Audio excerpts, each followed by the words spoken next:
It belongs in the trash. My mother Beatrice did not just throw away a rusted metal box.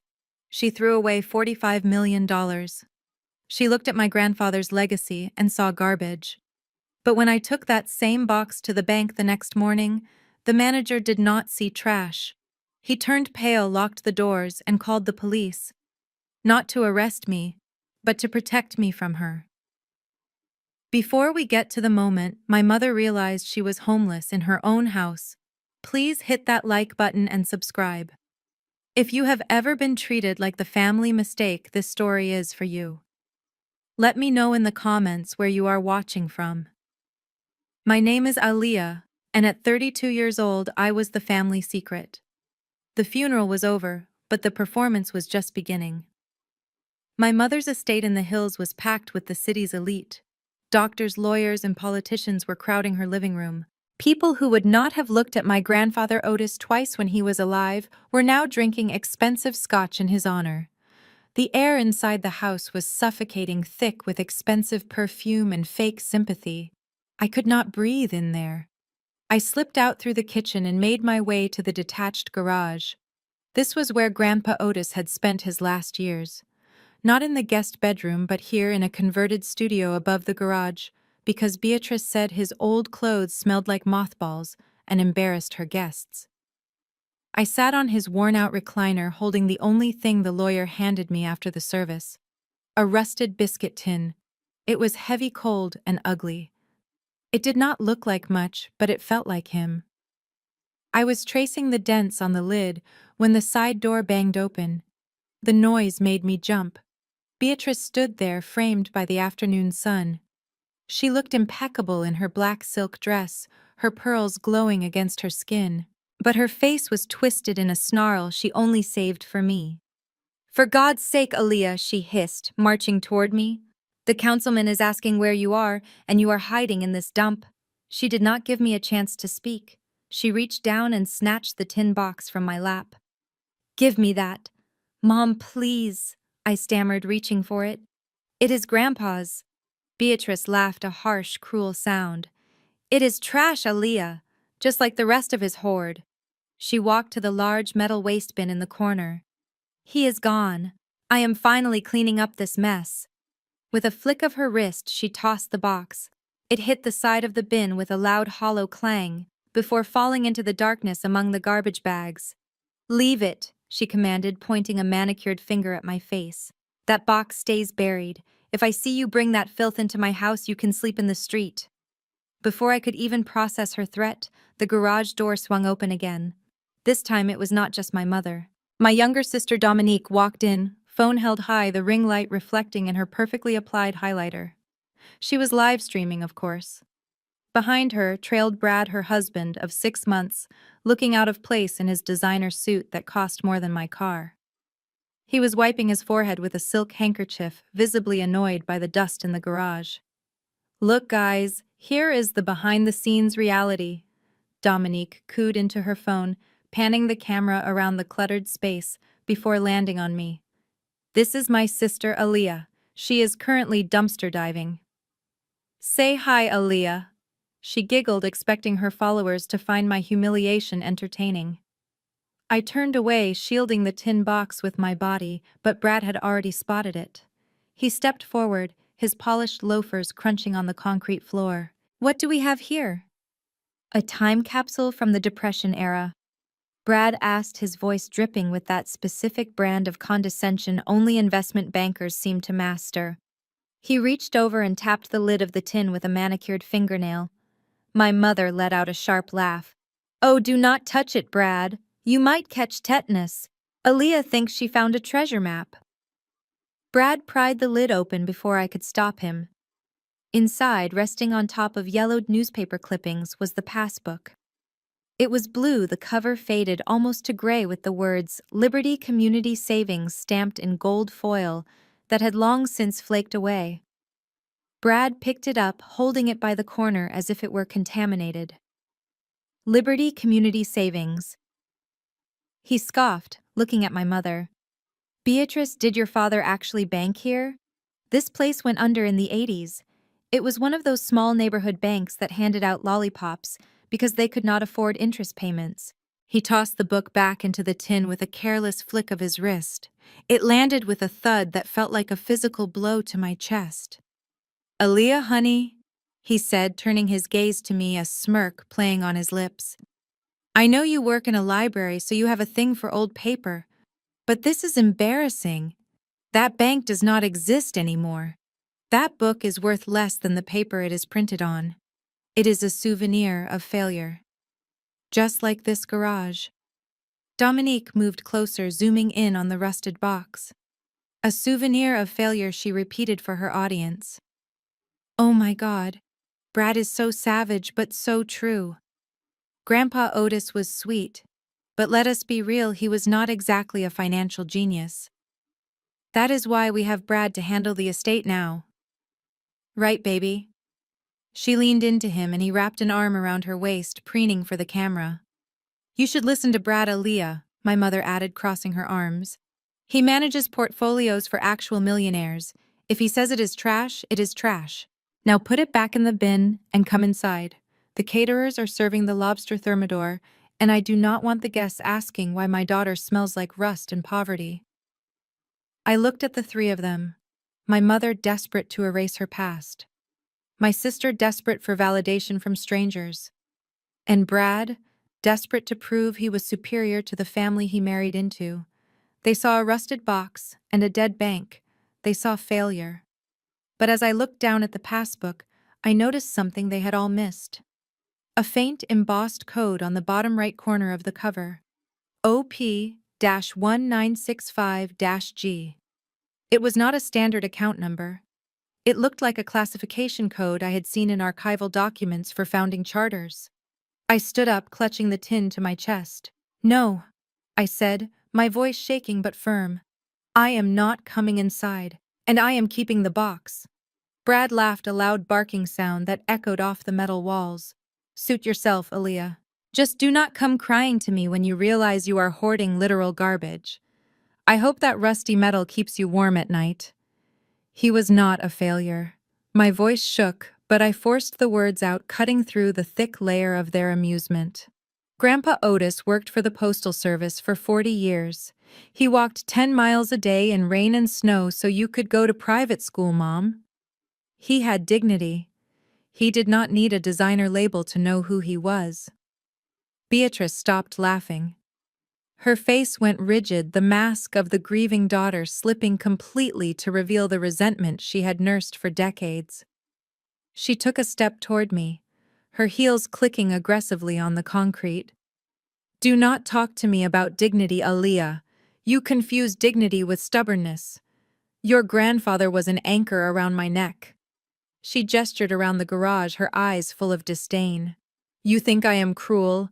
Let me tell you about the garden party 3 years ago. The one where I finally got the invitation for the governor's wife to attend. I begged Otis to stay in his room. I begged him, but no, he had to come out. He wanted to help." She paused, her lips curling in disgust. "He saw a guest struggling with a flat tire in the driveway. Instead of calling the valet, he got down on his knees in his Sunday suit. He was changing a tire in front of the city's elite, getting grease all over his hands. When the governor's wife asked who the helpful maintenance man was, do you know what I said? I felt a cold knot form in my stomach. I stared at her, dreading the answer. I told her he was the new groundskeeper." Beatrice whispered the words like a venomous secret. "I denied my own father because admitting he was my blood was social suicide. He was content being small, Aaliyah. He was comfortable in the dirt. I am not. I have spent 30 years scrubbing the scent of his poverty off this family name. I clawed my way into the country club. I married a man who could give us this house. I will not let you drag his mediocrity back into my living room." She pointed a sharp, manicured finger at the door connecting the garage to the main house. "That box is a symbol of everything I escaped. It is old, it is dirty, and it represents a life of counting pennies. You have a choice. You can drop that piece of junk in the bin right now and come inside to eat with civilized people, or you can take it and leave. But hear me clearly. If you walk out that door with that trash in your hands, do not come back. Do not bring that filth past my threshold." I looked at Dominique and Brad.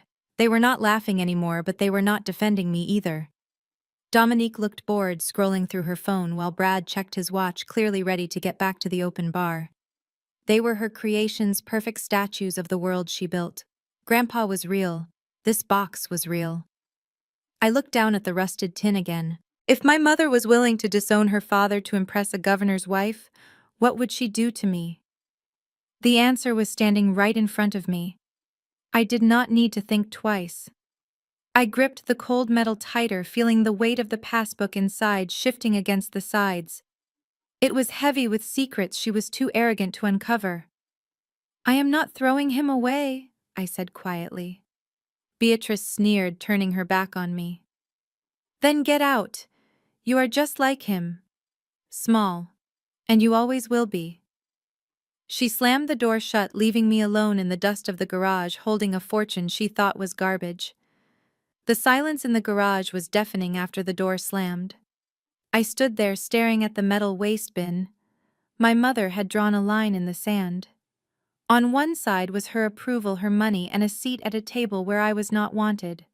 On the other side was a rusted tin box sitting in a pile of garbage. I did not have to think for long. I walked over to the bin and reached inside. The smell of stale coffee grounds and discarded flowers hit me instantly. It was humiliating. I had a master's degree in archival science, yet here I was, digging through trash like a scavenger, just to save the one piece of my grandfather that remained. My fingers brushed against the cold metal. I pulled the tin out, wiping a smear of grease off the lid with my sleeve. I held it tight against my chest, feeling its solid weight grounding me. I grabbed my purse and hit the button for the side garage door. As it rolled up, revealing the long paved driveway lined with luxury cars, I saw Beatrice standing there. She was instructing a valet parker, but she stopped the moment she saw me. Her eyes dropped immediately to the tin box in my arms. "I warned you, Aaliyah," she said, her voice dropping to a dangerous whisper so the guests on the patio would not hear. "I told you not to bring that trash out here." "I am leaving, Mom," I said, trying to keep my voice steady. "I am taking it with me. I will not bother your guests." Beatrice took a step closer, blocking my path to my beat-up Honda Civic. "You think this is a game? You think you can defy me and still live on my dime?" She crossed her arms, her diamond bracelets catching the sunlight. "If you put that box in your car, do not expect the rent check for your apartment next week. In fact, do not expect anything ever again. That apartment is in my name. I will have the locks changed by Monday." My heart hammered against my ribs. She knew exactly where to hit. I was barely scraping by on my library salary. Without her help, I would be homeless in a month. She was leveraging my survival against my grandfather's memory. It was the ultimate power move. She expected me to crumble. She expected me to drop the box, apologize, and beg for forgiveness. I looked at her. Really looked at her for the first time in years. I saw the fear behind her anger. She was terrified of anything she could not control. I gripped the tin tighter. "Keep the money," I said. My voice was quiet, but it did not waver. "I would rather sleep in my car with this box than sleep in a mansion with a woman who throws her own father in the trash." Beatrice's jaw dropped. For a second, she looked genuinely shocked. I did not wait for her to recover. I walked past her, opened my car door, and placed the tin gently on the passenger seat. As I drove away, I saw her standing in the driveway, a small, angry figure shrinking in my rearview mirror. I was broke. I was effectively homeless. I was crying so hard I could barely see the road. But for the first time in my life, I was free. I drove until the manicured lawns of the hills turned into cracked pavement, and the air smelled less like jasmine and more like exhaust. My apartment was a fourth-floor walk-up in a part of the city my mother refused to visit without locking her car doors twice. It was small and the radiator rattled when the heat kicked on, but it was mine. Or at least it was mine until the first of the month. My mother's threat was still ringing in my ears. She controlled the lease. She controlled the deposit. By next week, I could be packing my life into cardboard boxes. I climbed the stairs, my legs feeling heavy. Inside, I placed the rusted tin box on my scratched coffee table. In the harsh light of my kitchen bulb, it looked even more pathetic than it had in the garage. Was Brad right? Was I just holding on to garbage because I was too sentimental to let go? I sat on my sagging couch and ran my fingers over the dented lid. The metal was cold, but it brought back a memory so vivid, I could almost smell the peppermint and Old Spice Grandpa Otis always wore. It was 2 months before he died. We were in the garage, and he was organizing his old tools. He had called me over and pressed a different book into my hands, a leather-bound journal. He looked me dead in the eye, his face serious in a way that scared me. "Aaliyah," he had said, his voice raspy. "People will judge a book by its cover. They will judge a man by his shoes. They will judge a house by its paint. But you listen to me." He tapped his temple with a calloused finger. "The real value is never on the surface. The real value is in the numbers inside. It is in the history nobody bothers to read. Do not let them fool you with shiny things, baby girl. Shiny things rust just as fast as iron, but they hide the rot better." I had not understood him then. I thought he was talking about my mother and her obsession with appearances. But looking at the tin box now, I realized he was giving me a map. He knew they would throw this away. He knew they would see a dead bank and a rusted container and assume it was worthless. He was counting on their arrogance. I opened the tin again. The passbook lay there, blue and faded. Liberty Community Savings. I pulled out my phone and searched the name. Brad was right about one thing. The bank had been acquired decades ago. It was now part of First National, the biggest financial institution in the state. But that code OP 1965G was still a mystery. Google had no answers for me. My phone buzzed. A text from Dominique. "Mom is serious, Aaliyah." She called the landlord. "You better apologize." I deleted the message. I was done apologizing for existing. I was done being the family disappointment. I looked at the passbook one last time. Grandpa Otis never lied to me. He never made me feel small. If he kept this, there was a reason. I set my alarm for 7 in the morning. I was going to walk into the headquarters of First National with this piece of trash. I was going to find out what my grandfather was hiding. And if they laughed at me like Brad did, well, at least I would know I honored the only man who ever loved me for me. I turned off the light, leaving the city glow to illuminate the rusted box. Tomorrow, everything was going to change. First National was a monolith in the center of the financial district. I parked my Honda 2 blocks away to avoid the valet fees and walked the rest of the distance. My hands were shaking. I clutched the rusted tin box inside my tote bag like it was a bomb. In a way it was. It was either going to blow up my life or build a new one. The lobby was freezing. It smelled of expensive cologne and money. Men in 3-piece suits rushed past me, barking into Bluetooth headsets. Women in pencil skirts clicked their heels on the polished marble floors. I pulled my cardigan tighter around myself. It was my best sweater, but here it looked threadbare. I could feel the security guards tracking me. A young black woman in comfortable shoes and no designer bag. I did not belong. I approached the teller window. The guy behind the glass was young, maybe fresh out of college. His name tag read Kevin. He was typing furiously on his keyboard and did not even look up when I stopped at his station. I cleared my throat. "Excuse me," I said. Kevin stopped typing. He looked at my hands resting on the counter, then up to my face. His eyes did a quick scan, assessing my worth in less than a second. He landed on a 0. "Can I help you?" he asked. His tone made it clear he hoped the answer was no. I reached into my bag and pulled out the blue passbook. I did not bring the tin, just the book. I slid it under the glass partition. "I need to check the balance on this account," I said. Kevin looked at the faded blue cover. He did not pick it up. He actually recoiled slightly as if it smelled. "Ma'am, this is the main branch for high net worth individuals," he said, his voice dripping with fake politeness. "We do not handle personal checking accounts here. The retail branch is on 4th Street. "It is not a checking account," I said, keeping my voice steady. despite my heart hammering against my ribs. It is a savings account. From Liberty Community Savings. Kevin let out a short, sharp breath that was almost a laugh. Liberty Community. He looked around the lobby as if checking to see if this was a prank. Ma'am, that bank has been gone for 40 years. Whatever is in that book is void. Look, I do not want to be rude, but you are holding up the line.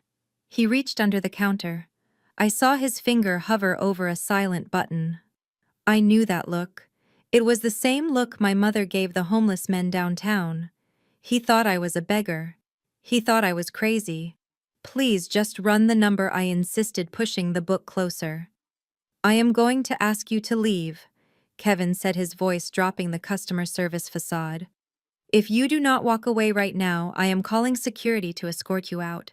We have paying clients here. We do not have time for fairy tales. I froze. The shame was hot and instant. I grabbed the passbook ready to run. But then I saw it. The reflection of my grandfather in the glass partition. He would not run. He would not let a 20-year-old in a cheap tie dismiss him. I slammed my hand down on the marble counter. It made a loud smack that silenced the people behind me.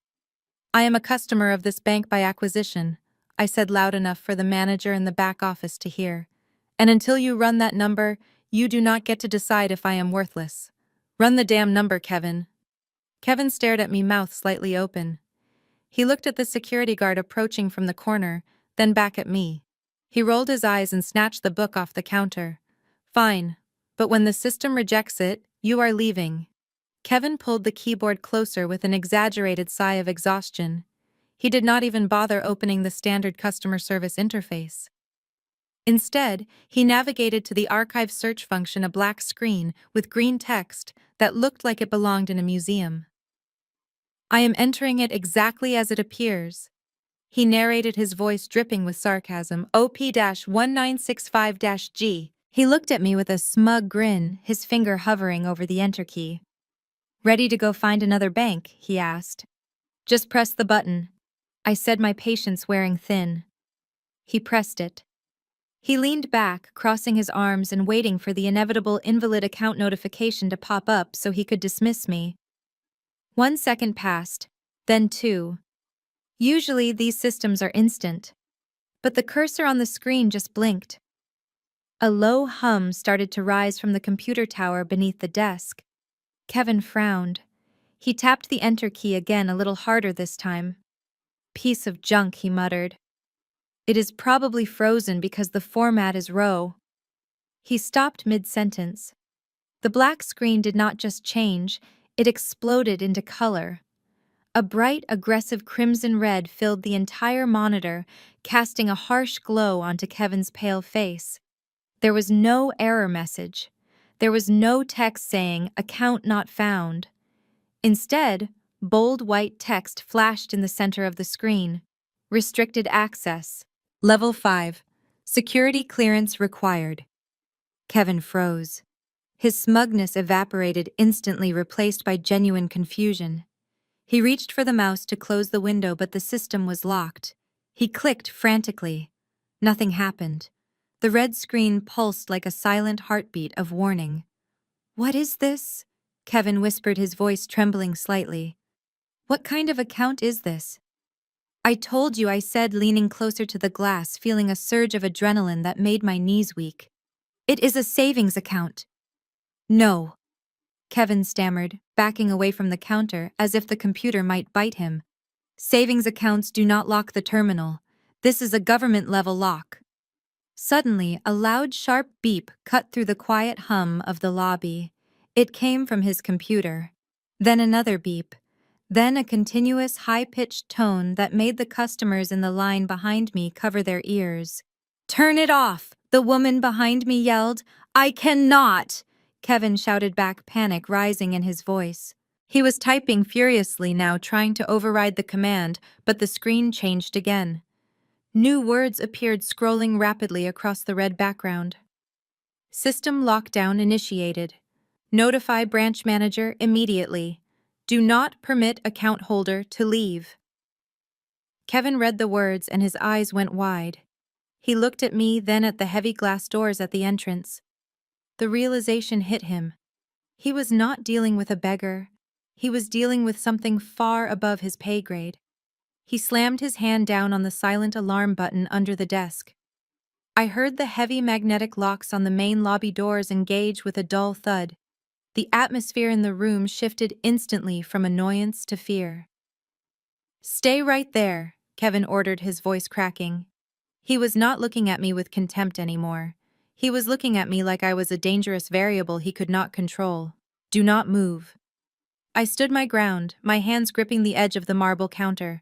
My grandfather was not a liar. He was not a failure. He had planted a seed in 1965 that had grown into something so powerful, the system was terrified to acknowledge it. And now I was the one shaking the branches. The heavy thud of the magnetic locks echoed through the lobby like a gunshot. The pleasant background jazz cut out immediately, replaced by a suffocating silence. Customers stopped mid-sentence, coffee cups frozen halfway to their mouths. A woman near the entrance pushed against the glass doors, but they would not budge. The lobby had gone from a place of commerce to a prison in less than 3 seconds. I stood frozen at the counter, my hands trembling over the cold marble. Kevin had backed away as far as his rolling chair would take him, his eyes wide and fixed on me like I was holding a weapon. Then the door to the large glass office in the back corner flew open. A man burst out. This had to be the manager, Mr. Henderson. He was an older black man, in an immaculate gray suit, but right now he looked like he had seen a ghost. His tie was slightly askew and beads of sweat were already glistening on his forehead. He did not walk. He sprinted across the polished floor with an urgency that sent a wave of panic through the room. "Secure the perimeter," he shouted, his voice cracking with an intensity that made everyone jump. "Get the shutters down, now." Metal security grates began to descend over the large windows with a mechanical grinding noise, blocking out the morning sun. The bank was turning into a fortress in real time. My heart hammered against my ribs so hard I thought it might bruise them. This was it. This was the moment my life ended. I was not just being kicked out, I was being detained. My mother's voice rang in my head. Trash, failure, criminal. She would love this. She would probably frame the mugshot. I did not do anything, I whispered, but my voice was too small to be heard over the chaos. I looked around for an exit, but the security guards were already moving, hands hovering near their holsters. They were not looking at the robbers who usually storm banks. They were looking at me, a librarian in a thrift store cardigan. Mr. Henderson reached the teller station, skidding to a halt. He did not even acknowledge Kevin. He slammed his hands onto the counter, leaning over the glass to look at the computer screen. The aggressive red light from the monitor reflected in his glasses, turning his eyes into glowing orbs of panic. He read the scrolling text. Level 5 security clearance, founding partner protocol. The color drained from his face, leaving his skin with an ashy gray undertone. He looked up at me. His breathing was shallow and rapid, his chest heaving. "Who gave you this?" he demanded, his voice low and trembling. He pointed a shaking finger at the blue passbook still sitting on the counter. "Where did you get this book?" "It is my grandfather's," I stammered instinctively, raising my hands slowly in the air, a reflex learned from a lifetime of watching the news. "Otis Vance. I just wanted to check the balance. I did not know it was restricted. Please, I will just leave." Henderson ignored my plea. He grabbed the phone on the desk, his knuckles turning white as he gripped the receiver. He punched in a code, not a standard number. "This is Henderson at Maine. Code red. We have a trigger event. The asset has surfaced. Get the police here, not the patrol units. Get the special response team. Yes, immediately." He slammed the phone down and looked at the security guards. "Nobody comes in or out. If anyone tries to enter, you lock this place down tight. Do not let her leave this counter." I felt the tears, hot and stinging, in my eyes. Special response team. For a passbook, I was going to prison for fraud. I had walked into a trap set 40 years ago, and now the steel jaws were snapping shut. I looked at the exit, measuring the distance, but I knew it was hopeless. I was trapped in a cage of glass and marble, waiting for the handcuffs to click. Blue and red lights flashed against the floor to ceiling glass windows, turning the lobby into a disorienting strobe light of panic. Sirens wailed outside, getting louder and closer, until they cut off abruptly, signaling that the vehicles had parked right at the curb. I counted 3 cruisers. Then an armored tactical truck screeched to a halt behind them. My stomach dropped to the floor. This was not a standard response to a bounced check or a forged signature.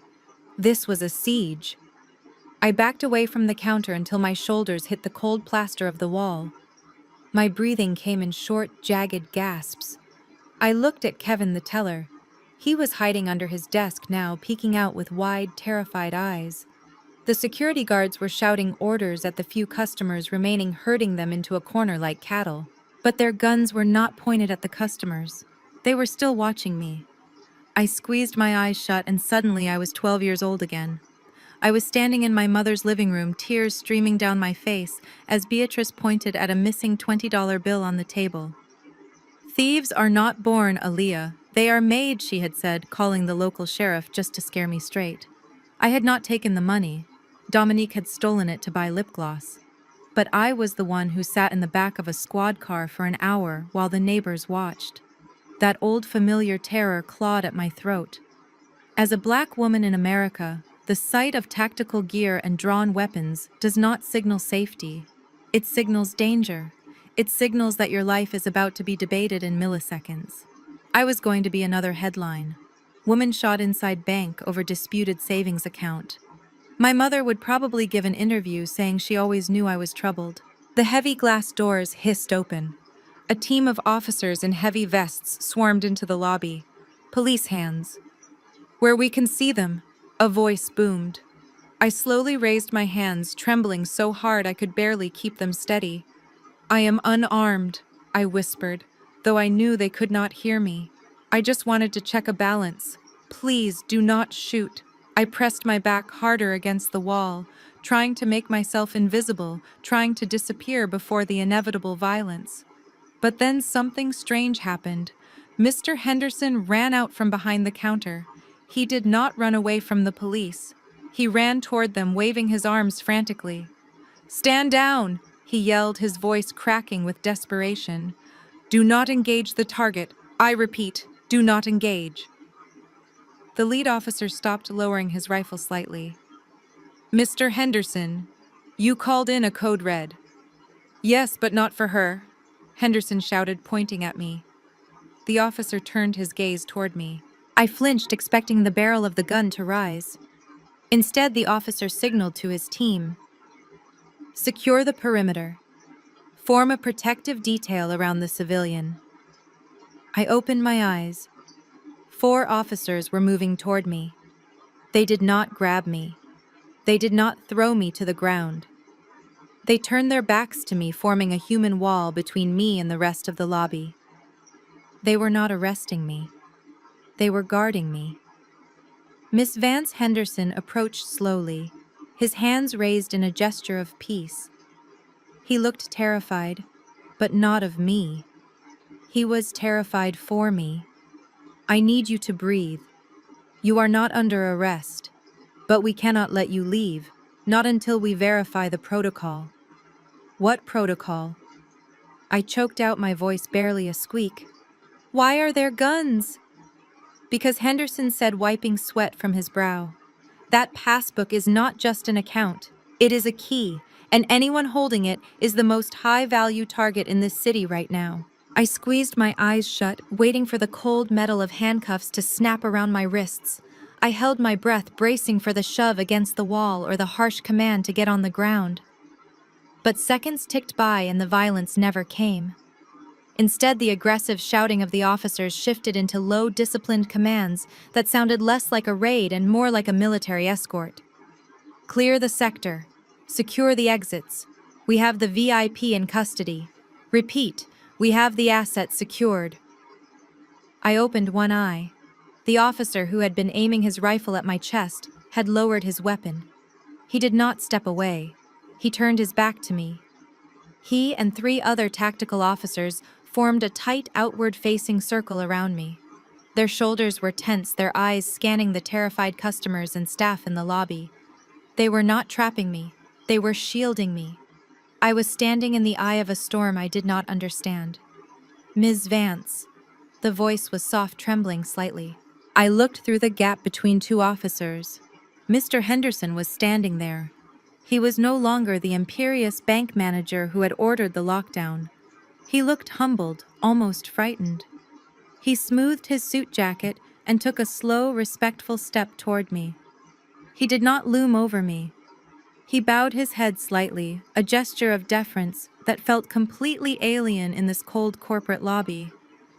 "I am so sorry for the scene, Ms. Vance," he said, his voice barely above a whisper. "Please forgive the aggressive response.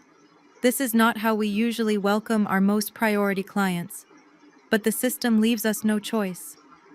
I stared at him, my hands still trembling in the air. Clients. Priority clients. I looked at my worn-out sneakers and my cardigan. I looked at Kevin the teller, who was peeking out from under his desk with his mouth hanging open. "Mr. Henderson," I whispered, my throat dry. "I do not understand. Am I going to jail? Did I break the law?" Henderson shook his head vigorously. "No, Ms. Vance. You did not break any laws. You triggered the founding partner protocol." He gestured to the blue passbook still sitting on the marble counter behind the blast-proof glass. "That book contains a level 5 asset code. It has not been active since 1965. When a code of that magnitude surfaces after decades of dormancy, our security system automatically assumes the holder is in immediate danger." "Danger?" I asked, finally lowering my hands. "Danger from who?" "From anyone who knows what that book represents," Henderson said gravely. "Assets of this nature attract wolves." "Ms. Vance, the protocol is designed to freeze the facility and summon protection until we can verify your identity and secure the physical asset. You are not the threat. You are the vault," he signaled to the lead officer. "Captain, please escort Ms. Vance to the executive suite on the 30th floor. Use the private elevator. The lobby is not safe for a conversation of this magnitude." The officers moved in unison. "Let us move," the captain said, his voice firm but polite. "Stay in the center of the formation, Ms. Vance. Do not stop walking until we reach the secure lift." I nodded numbly. As I walked across the lobby surrounded by a phalanx of armed men, I caught a glimpse of myself in the reflection of the glass doors. I looked small and terrified, but the way everyone else was looking at me, the tellers, the customers, the security guards, was different. They were looking at me like I was made of gold. I reached out and grabbed the rusted tin box from my tote bag, holding it tight against my chest. "Grandpa Otis, what did you leave me? And why is the whole world suddenly afraid of a retired postman?" The executive suite on the 30th floor was a different world. The chaos of the lobby felt like a distant memory, replaced by the hush of thick carpet and the panoramic view of the city skyline. Mr. Henderson poured a glass of water from a crystal pitcher and placed it in front of me. His hands were shaking slightly. He sat down opposite me at the mahogany conference table, placing the rusted tin box between us like it was a holy relic. "Drink some water, Ms. Vance," he said gently. "You look like you are in shock." "I am in shock," I whispered, taking a sip. My hands were still trembling. "Mr. Henderson, please tell me what is going on. You said my grandfather was a partner, but that is impossible. Grandpa Otis was a mail carrier. He delivered letters for 40 years. He clipped coupons. He drove a 20-year-old truck. We were not rich." Henderson smiled, a sad, knowing smile. He opened a leather folder and pulled out a photocopy of an old black-and-white photograph. It showed a group of men standing in front of a small brick building with the sign, "Liberty Community Savings." In the back row, wearing a modest suit and a hat, was my grandfather. He looked young, strong, and determined. "Your grandfather was a mail carrier, yes," Henderson began. "But in 1965, he was also a visionary. Do you know what was happening in this city? In '65, Ms. Vance, the civil rights movement was at its peak. Black-owned businesses were being firebombed. Banks were refusing to lend to us. Liberty Community Savings was the only financial lifeline for the Black community in this district, and it was on the verge of collapse. He tapped the photo. The original investors got scared. The white banks were squeezing them out. They wanted to liquidate. If they had closed, hundreds of families would have lost their homes, small businesses would have vanished, the community would have been crushed. He leaned forward, his eyes intense. Everyone was pulling their money out in a panic. Everyone except Otis Vance. On July 4th, 1965, your grandfather walked into that failing bank.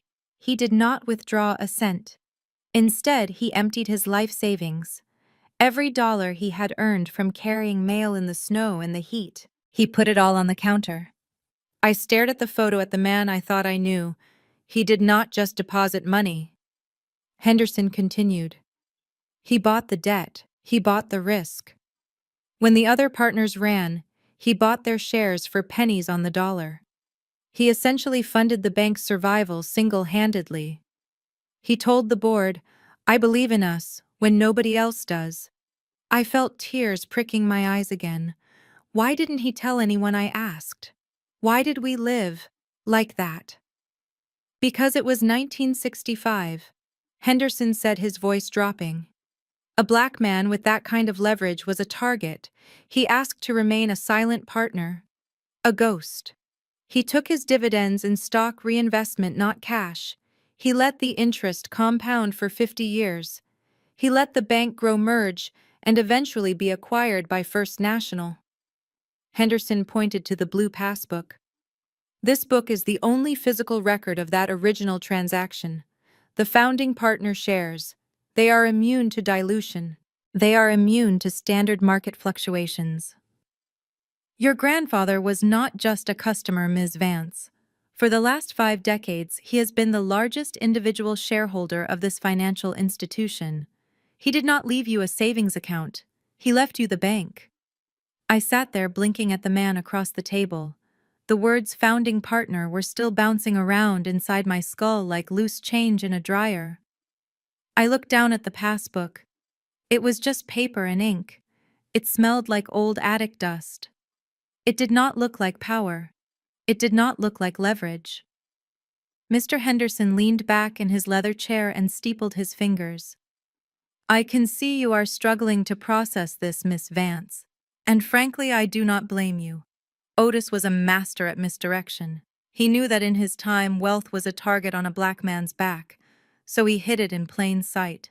He reached into the leather folder again and pulled out a map. It was a survey map of the downtown financial district. Several blocks were outlined in thick red ink. You are probably wondering about the balance, Henderson said.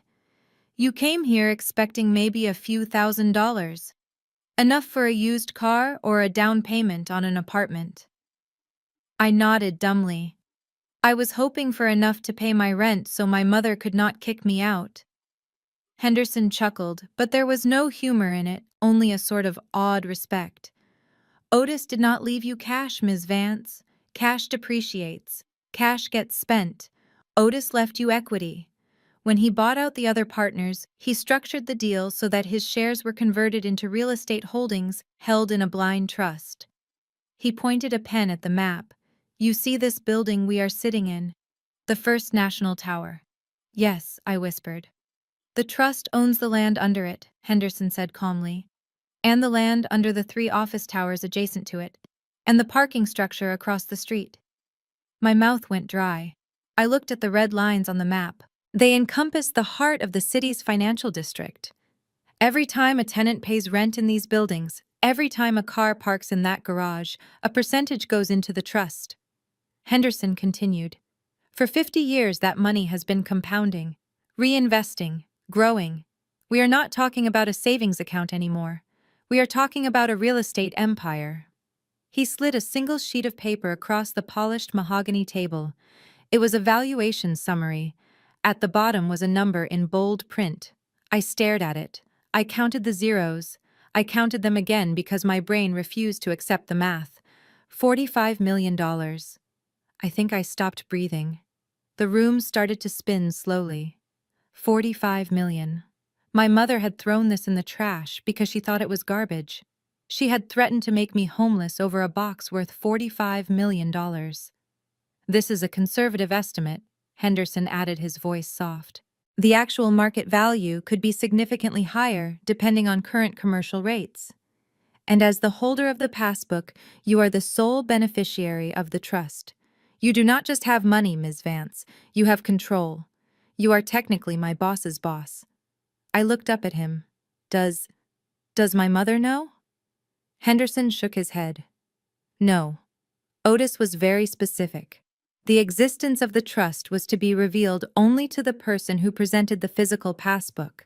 If anyone else had come in without it, or if the book had been destroyed, the assets would have been donated to charity. He wanted to ensure that the wealth went to someone who valued his history, not just his money. I felt a sudden sharp laugh bubble up in my chest. It was hysterical. It was terrifying. Beatrice had been so obsessed with erasing her father's shameful past that she had literally thrown away a fortune. She had spent her whole life trying to be elite, while the man she looked down on owned the ground she walked on. So what happens now? I asked, my voice trembling. Now, Henderson said, closing the folder. We have to formalize the transfer. But I must warn you, Ms. Vance, a transfer of this magnitude triggers alerts, not just internal ones. He tapped the phone on the desk. The moment I entered that code into the system, it pinged the SEC and our major investors. People are going to know that the sleeping giant has woken up. And one of those people... He hesitated, looking at me with concern. One of the people monitoring our high-level asset flows is a senior analyst at a firm called Archer & Co. My blood ran cold. That was Brad's firm. Your brother-in-law, Henderson said, confirming my fear. He has access to the aggregate data. He won't know it is you yet, but he knows a massive asset just came online under the name Vance. And if I know men like him, he is already making calls. You are safe in this building, Ms. Vance. But the moment you step outside, the wolves will be waiting. Across the city, in the glass-walled hive of Archer & Company, the air was always set to a crisp 68 degrees. It was the temperature of money. Brad sat in his corner office, his feet resting on a desk that cost more than Aaliyah's entire education. He was feeling particularly satisfied. He had just shorted a tech stock that was tanking, and he was mentally calculating his bonus. The incident in the garage yesterday was already a distant memory, a funny anecdote he planned to tell at drinks later. Can you believe my wife's family kept a biscuit tin full of trash? It was pathetic, really. He took a sip of his double espresso and tapped his monitors. He had a custom algorithm running in the background, a program he called the Whale Monitor. It was designed to flag any massive movement of capital within the state's banking system. Usually it pinged when a tech CEO sold shares or a lottery winner cashed out. It was how he found new clients. He was a shark, and this was his radar for blood in the water. A sharp digital chime cut through the silence of his office.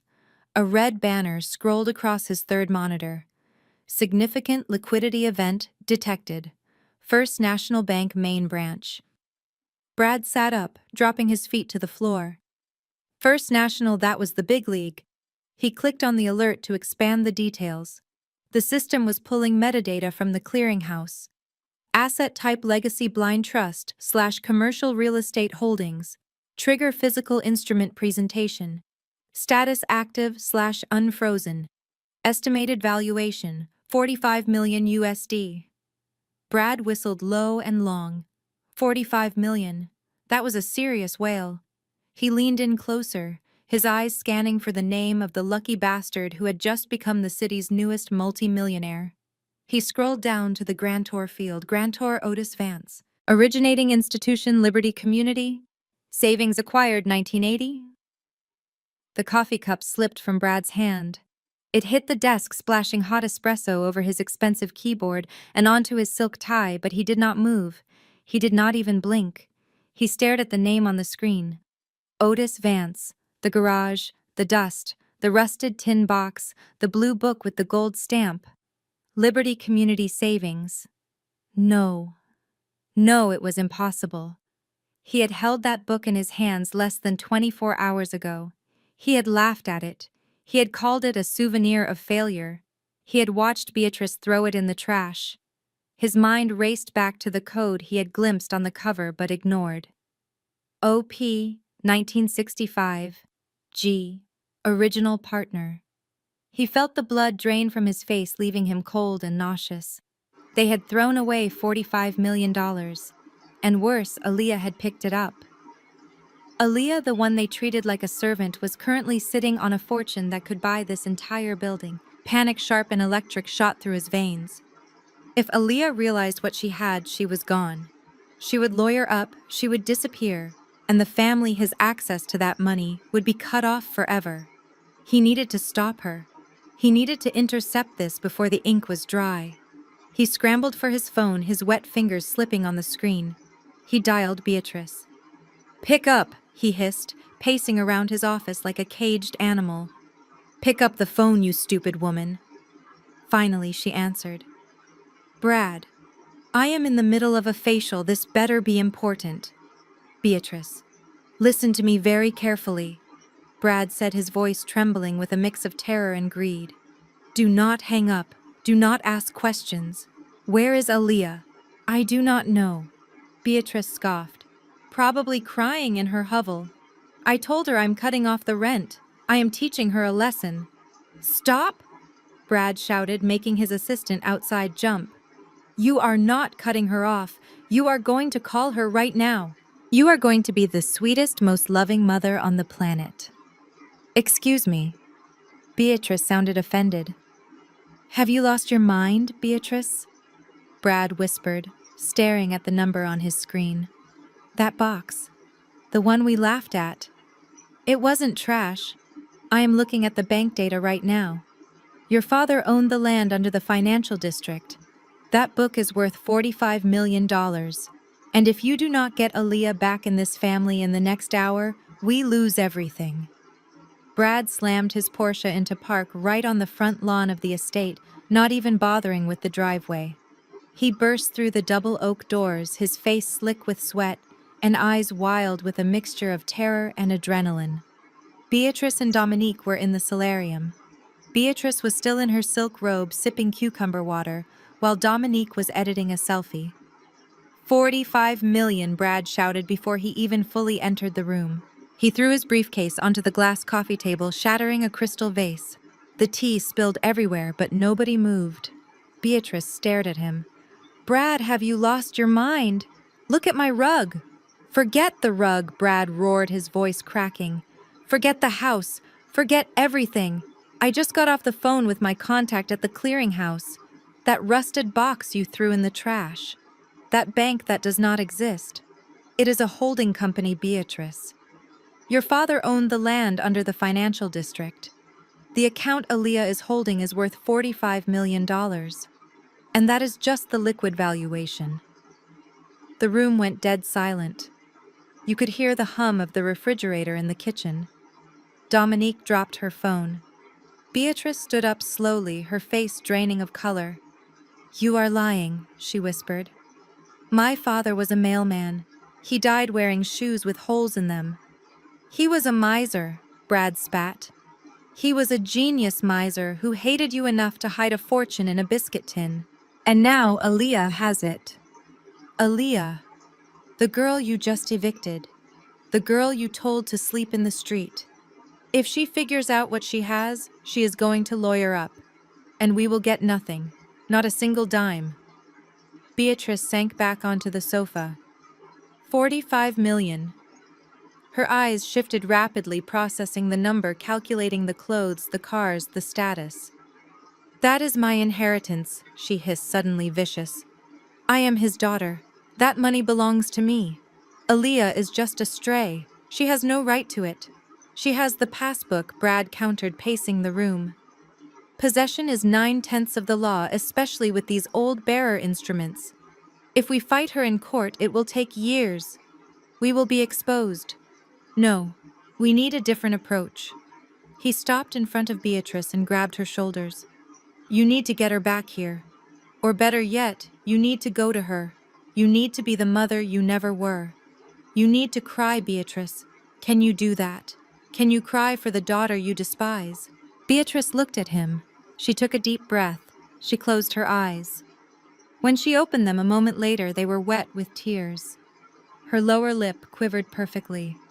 "Oh, my poor Aaliyah," she said, her voice trembling with a terrifyingly convincing sorrow. "I was just so overcome with grief, Brad. I did not know what I was saying. I need my baby girl back." Brad nodded grimly. "Good. Keep that energy. Dominique, delete that live stream. Right now. Post a picture of you and Aaliyah from when you were kids. Caption it, 'Sisterhood is forever.'" Dominique was already tapping furiously on her screen. "Done. I will say I was hacked. I will say I was defending her from trolls." Brad opened his briefcase and pulled out a thick stack of documents. He had printed them at the office before sprinting to his car. "These are standard trust management authorization forms. We tell her the tax burden is too high for a single individual. We tell her she needs family protection. We get her to sign power of attorney over to you, Beatrice, for the purpose of asset management. Once she signs, we transfer the assets into a joint account. Then we control the flow." Beatrice stood up, wiping the fake tears from her cheeks. She walked to the hallway mirror, checking her reflection. She messed up her perfect hair slightly, making herself look distraught. "Get the car, Brad," she commanded. "We are going to the bank. I am going to save my daughter. And then I am going to take back what is mine." My phone began to vibrate against the polished mahogany table, a harsh buzzing sound that shattered the stunned silence of the executive suite. I stared at the screen. The name Mom flashed in bright white letters. My stomach clenched. Just an hour ago, she had told me to sleep in the street. She had called me trash. I looked at Mr. Henderson. He was watching the phone too, his expression unreadable, but his warning about the wolves was still echoing in my ears. I reached out with a trembling hand and swiped accept. I expected screaming. I expected her to demand to know why I had not vacated the apartment yet. I braced myself for the venom. "Hello?" I whispered, my voice barely audible. "Aaliyah." "Oh, thank God. Baby girl, are you okay?" The voice on the other end was not the monster from the garage. It was the mother I had dreamed of having since I was 6 years old. It was soft, breathless, and dripping with concern. I held the phone away from my ear for a second, staring at it in confusion. Beatrice never called me baby girl. That was a name reserved for Dominique. "Mom," I asked, confused. "You told me never to come back. I know, and I am so sorry." Beatrice sounded like she was crying. "Listen to me, honey. I was out of my mind with grief. Losing your grandfather. It broke me, Aaliyah. I lashed out at you because you remind me so much of him. I was hurting, and I wanted to hurt everyone else. It was wrong." I felt a lump form in my throat. I wanted to believe her. God, I wanted to believe her so badly. But Mr. Henderson was sitting across from me, tapping his finger silently on the map of the real estate empire she had thrown away. "I do not know what to say, Mom," I said, guarding my heart. "You were pretty clear about the locks being changed. That is why I am calling." Beatrice interrupted hurriedly. "I went into your grandfather's room to pack his things, and I found something. A letter. It fell out of his old Bible. He wrote it years ago. He talked about how much he loved us, how he wanted us to be united. Aaliyah, reading it, it woke me up. I realized I was throwing away the only family I have left over a stupid misunderstanding." "A letter?" I asked. "Grandpa left a letter." "Yes, and I want you to read it." Beatrice sniffled audibly. "I want us to start over. Please, baby girl. Do not let my anger destroy us. Where are you? Are you at the library?" I hesitated. I looked at Mr. Henderson. He narrowed his eyes and gave a slight shake of his head, advising caution. But this was my mother. She was apologizing. She was crying. The little girl inside me, who just wanted to be loved, pushed the billionaire heiress aside. "I am downtown," I said. "At the bank. The bank." Her voice spiked for a microsecond, sharp and alert, before smoothing back into sweetness. "Oh, checking on that old account." "That is fine, honey. Listen, Brad and Dominique are with me. We are in the city. We are coming to pick you up. We can go to lunch. Just the family. No screaming, no fighting. Just us. You are coming here, I asked, feeling a sudden wave of claustrophobia. We are already around the corner, she said. Stay right there. Do not leave. I need to hug you, Aaliyah. I need to make this right. I love you. She hung up before I could say another word. I lowered the phone, feeling dizzy. She said she loved me. She never said that. I looked at Mr. Henderson. She says she found a letter I told him. She wants to make amends. Henderson did not look convinced. He looked at the security monitors on the wall. Or Miss Vance, someone told her that the rusted tin box she threw away is worth a fortune, and she is coming to ensure it stays in the family. Be very careful. Coincidence is a luxury of the poor. The rich do not believe in it. 10 minutes later, the private elevator chimed. It was a soft, pleasant sound, but in the silence of the executive suite, it sounded like a gavel coming down on a death sentence. Mr. Henderson stood up, buttoning his suit jacket, his face set in a grim line of defense. I stayed seated, my hands gripping the arms of the leather chair so tight my knuckles turned white. The warning about the wolves was no longer a metaphor. They were at the door. The door slid open, and there they were. The wolf pack. But they did not look like predators. They looked like a catalog advertisement for the perfect American family. Beatrice was leading the charge. She had changed out of her severe funeral black into a soft, cream-colored suit that screamed maternal warmth and forgiveness.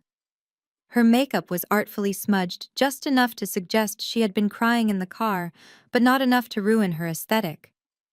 Dominique was right behind her, wearing oversized sunglasses indoors and holding a tissue to her nose. She looked fragile. She looked like a grieving sister. And bringing up the rear was Brad. He had ditched the tuxedo jacket for a crisp dress shirt with rolled-up sleeves, the universal uniform of a man ready to get to work and fix things. He looked like he was walking onto a trading floor. Shoulders back, chin up, radiating that specific kind of arrogance that comes from never being told no in his entire life.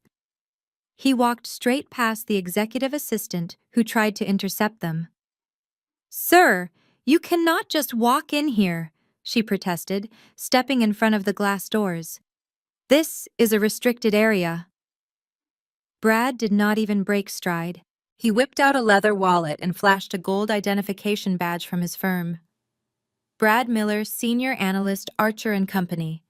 We are here for a medical and financial emergency involving a vulnerable family member. We have reason to believe she is being coerced. If you want to stop me, call your compliance officer and explain why you are obstructing a fiduciary intervention.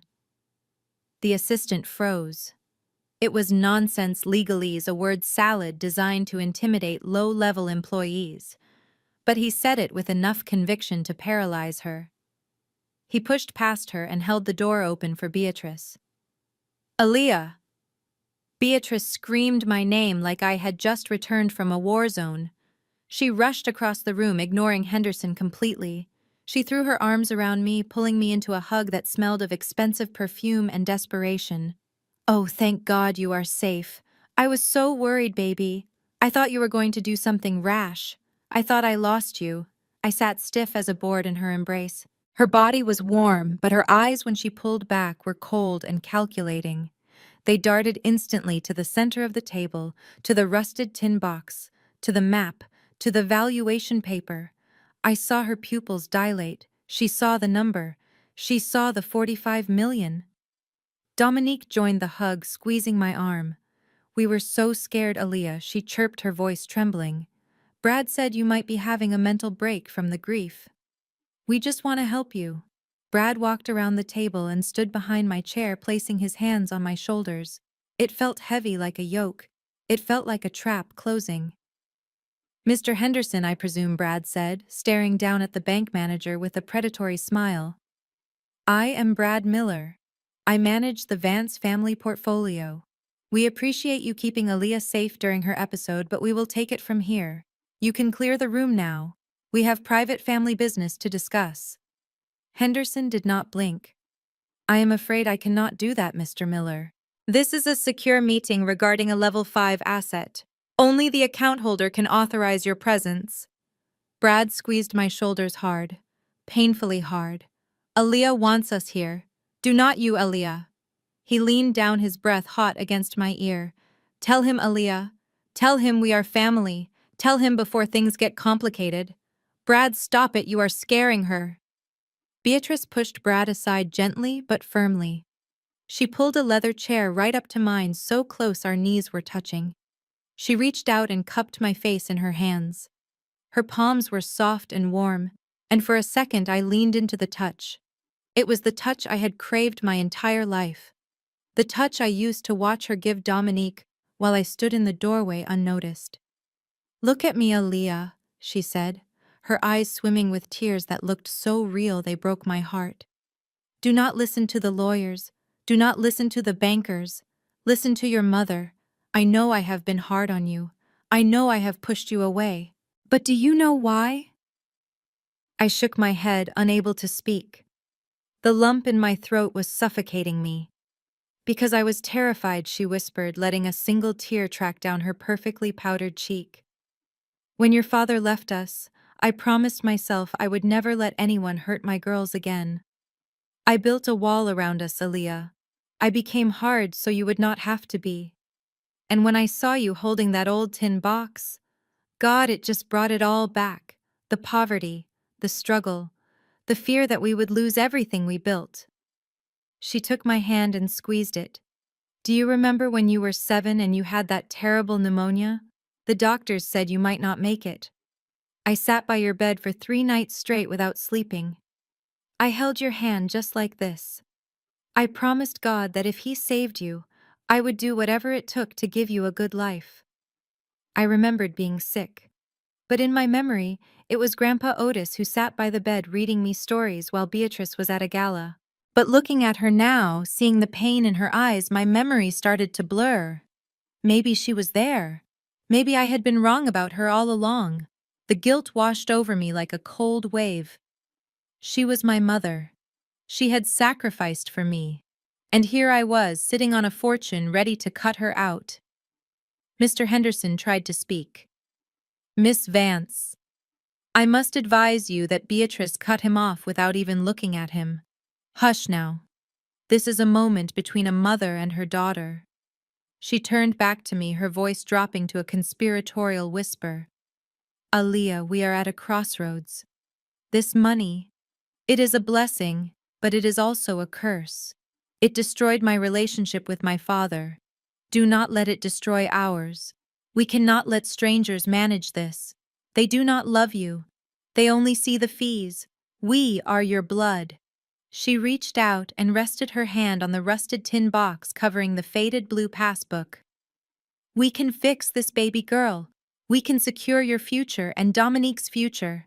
We can finally be the family you always wanted us to be. But we have to do it together. Do not shut me out, please. Just let us help you carry this burden. I looked at her pleading eyes. Then I looked at Dominique, who gave me a wobbling, hopeful smile. The lonely child inside me was screaming to say yes, to sign whatever they wanted just to keep this feeling of belonging alive. I felt my resolve crumbling. Maybe Mr. Henderson was wrong. Maybe they really did love me.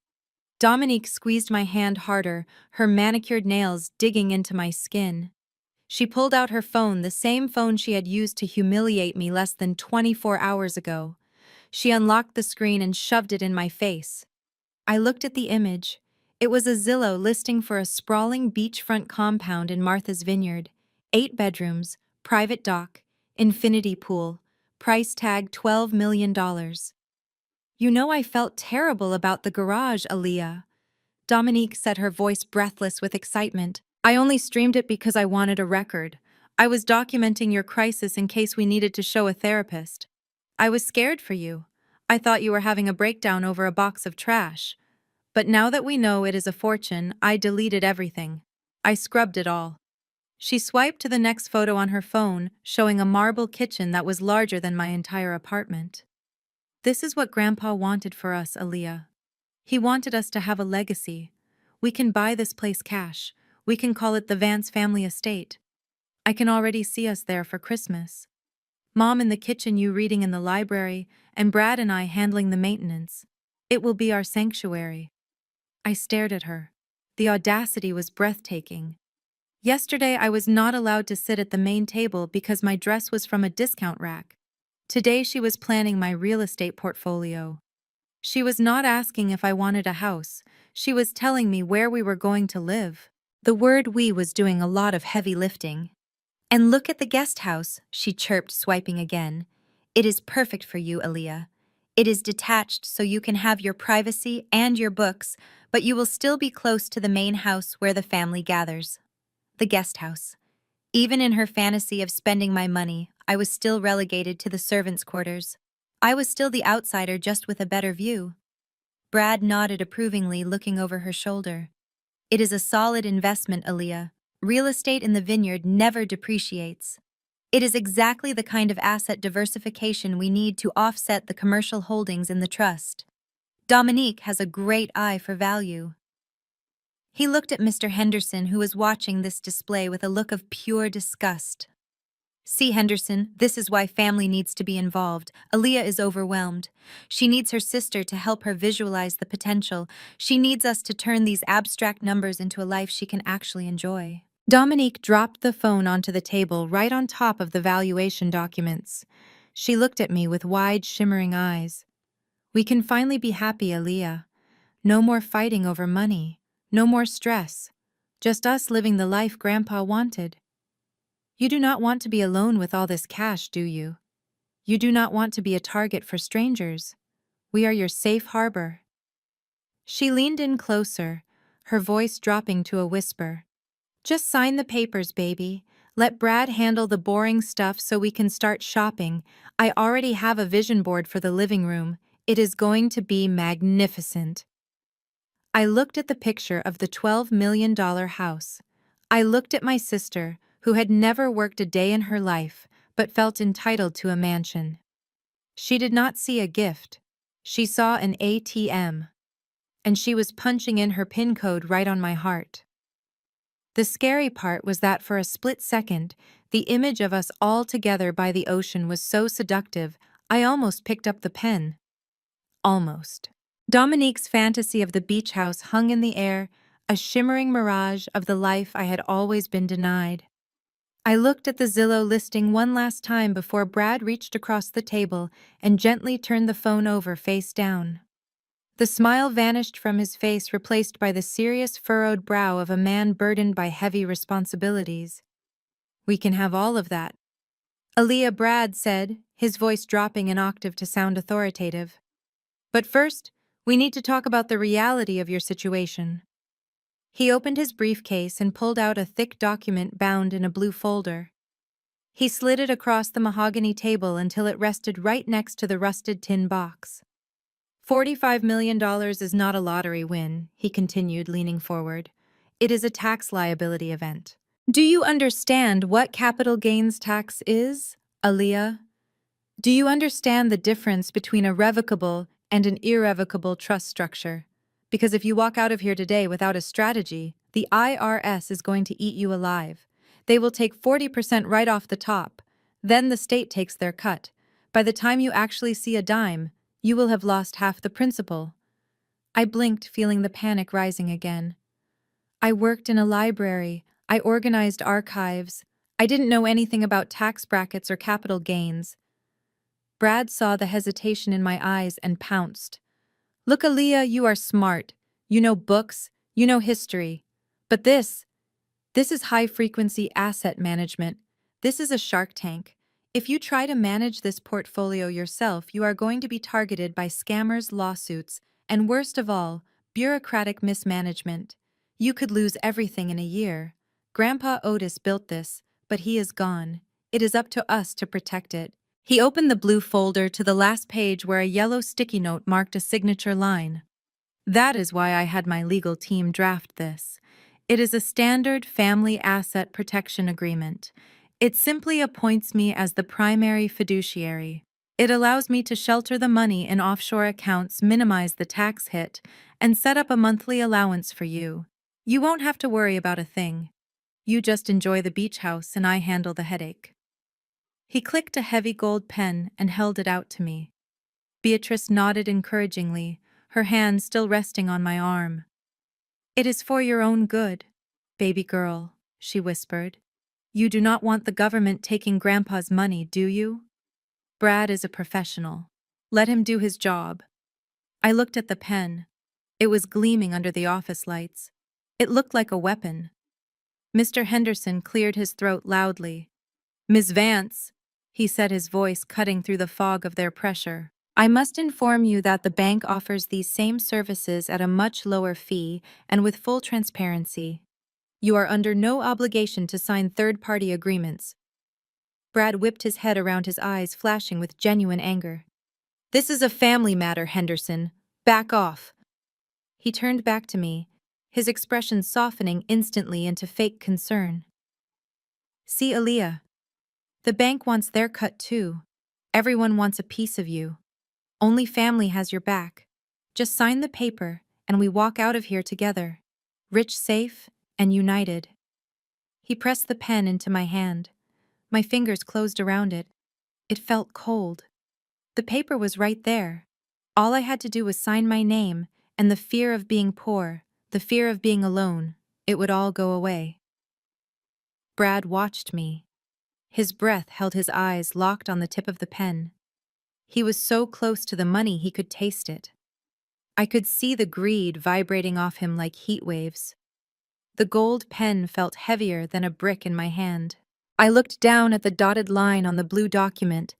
It was just a signature, just my name written in ink. But it felt like I was standing on a bridge watching the fog clear. On the other side was my mother smiling at me with genuine pride.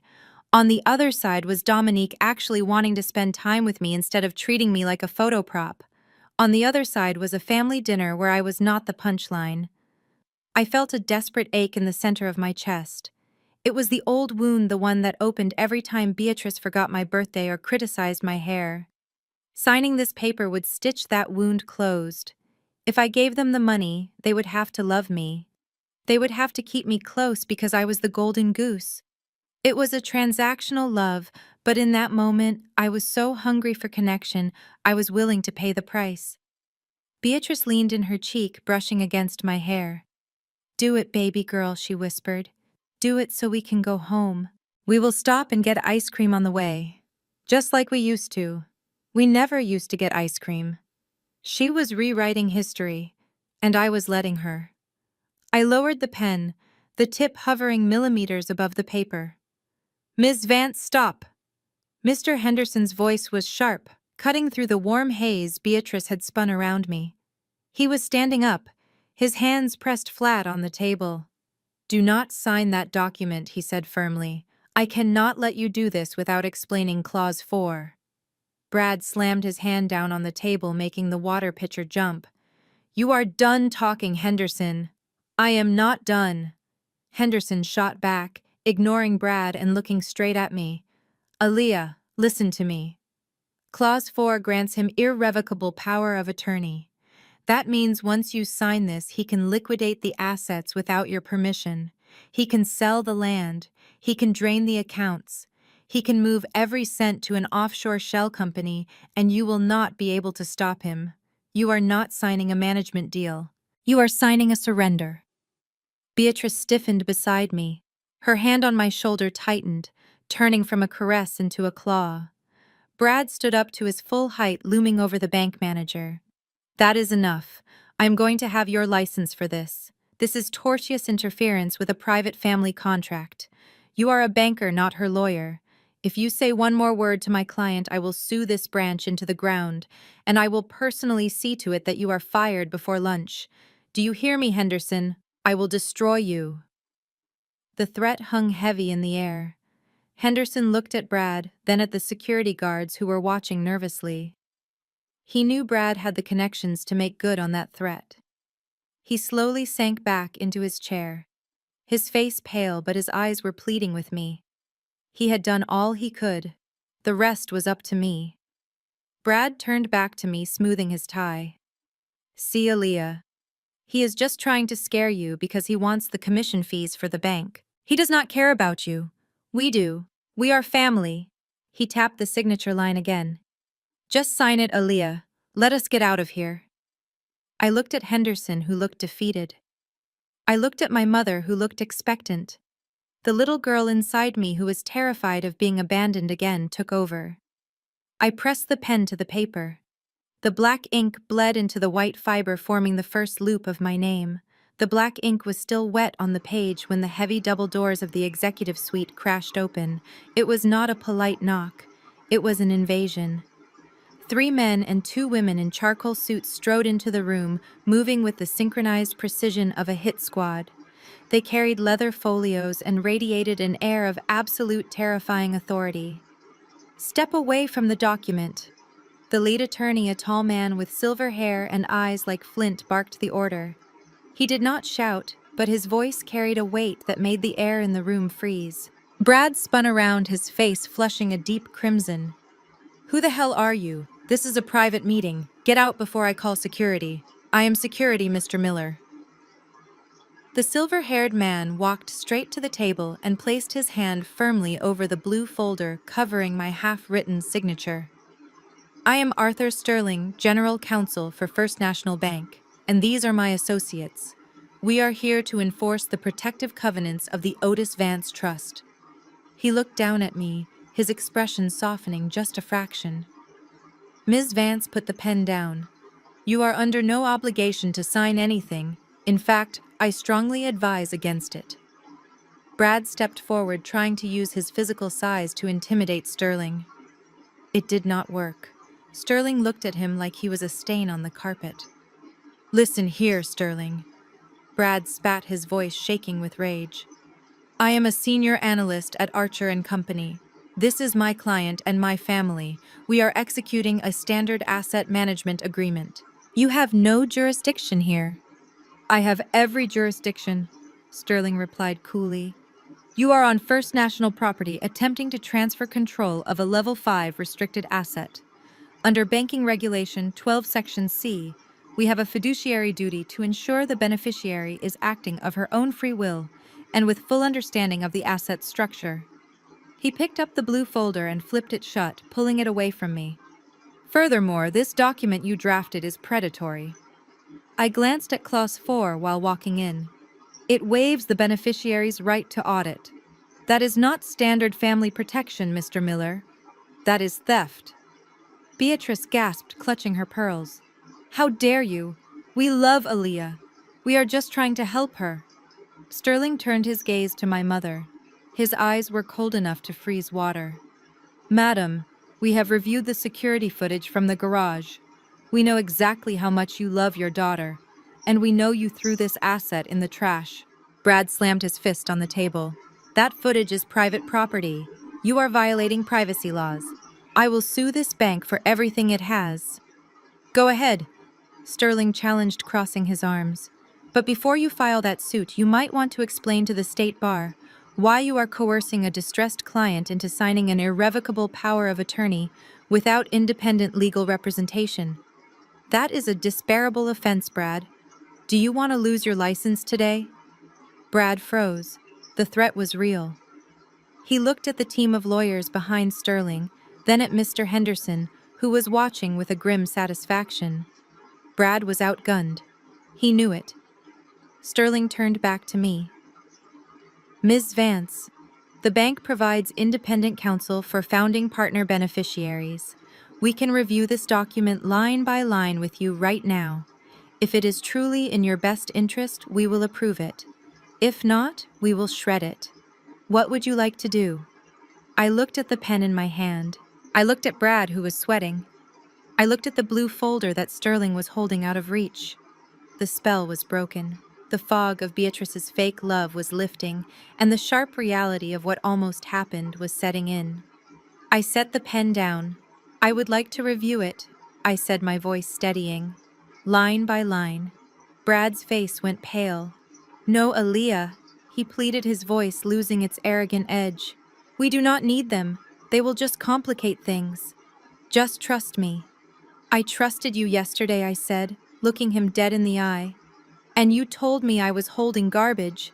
Mr. Sterling, please proceed." Brad did not back down. Instead, he let out a short, sharp laugh that sounded more like a bark. He walked around the table until he was standing directly behind Beatrice's chair, placing his hands protectively on her shoulders. He looked at Sterling with a smirk that was equal parts arrogance and pity. "You want to talk about the law, Sterling? Let us talk about the law. Specifically, let us talk about the laws of intestacy in this state." He paused for effect, looking around the room to ensure everyone was listening. Otis Vance died without a will. We have searched every record. There is no filed testament, no estate plan, nothing. In the absence of a will, the law is crystal clear. The estate passes in its entirety to the surviving next of kin. That is his biological daughter, Beatrice Vance. Brad squeezed Beatrice's shoulders and she sat up straighter, emboldened by his argument. "Aaliyah is a grandchild," Brad continued, his voice dripping with condescension. "Under the probate code, she has zero claim to the estate while a direct child is living. That passbook she is holding, it is just a piece of paper. It is memorabilia. It is a souvenir. It has no more legal weight than a photo album or a set of old golf clubs. Possession of a receipt does not equal ownership of the asset, Sterling. You know that." He walked over to me, leaning down until his face was inches from mine. His cologne was overpowering. "You are not the owner, Aaliyah. You are just the finder. You found Beatrice's money. If you try to claim this account, you are not just confused, you are committing conversion. You are stealing from your mother. And Mr. Sterling here knows it. He is just hoping to bill the account for legal fees before the probate court hands it over to us." I looked at Sterling. I expected him to object, to shout, to throw Brad out. But the lawyer just stood there, his face unreadable, his eyes fixed on Brad. The silence stretched out, agonizing and heavy. My heart began to hammer against my ribs again. Was Brad right? Was I just holding a useless relic? Beatrice stood up. Her voice was no longer sweet. It was sharp and commanding, the voice of the woman who had thrown the tin box in the trash. "Brad is right," she declared. "That money is mine, Aaliyah. I am the one who suffered through his poverty. I am the one who endured his embarrassment. I am the heir. You are just a guest in this family, and guests do not dictate the finances. Give me the book." She held out her hand, palm up, expectant. Brad crossed his arms, looking at the bank's legal team with a triumphant sneer. "The law is on our side, Sterling. You can hand over control voluntarily, or we can get a court order and sue you for damages. But either way, that money is coming home with us today." I felt the room shrinking. The logic seemed sound. If Grandpa did not write a will, then the natural order took over. And in the natural order of my family, I was always at the bottom. I looked down at the faded blue passbook. It felt heavy in my hands, but maybe it was just dead weight. Maybe I had walked into a war I was destined to lose simply because of biology. The lawyer's silence was brief, a mere pause to inhale before responding to Brad's legal posturing, but to my mother it looked like defeat. She saw the hesitation. She saw me staring at the passbook with doubt clouding my eyes, and she lost her patience. The mask of the grieving, affectionate mother didn't just slip, it disintegrated. The transformation was so abrupt, so violent, that it felt like the air pressure in the room had suddenly dropped. Beatrice lunged. She didn't reach for my hand. She reached for my throat metaphorically with a voice that could strip paint. "Give me the damn pen!" She shrieked the words, her voice shredding the hushed professional atmosphere of the executive suite. She snatched the gold pen Brad had left on the table and jabbed it toward my face, the tip coming dangerously close to my eye. "Stop staring at it like an idiot and sign the paper. Aaliyah. We do not have all day for your little moral crisis." I recoiled, pressing my spine into the leather chair, my heart seizing in my chest. The woman who had just offered me ice cream and a fresh start was gone.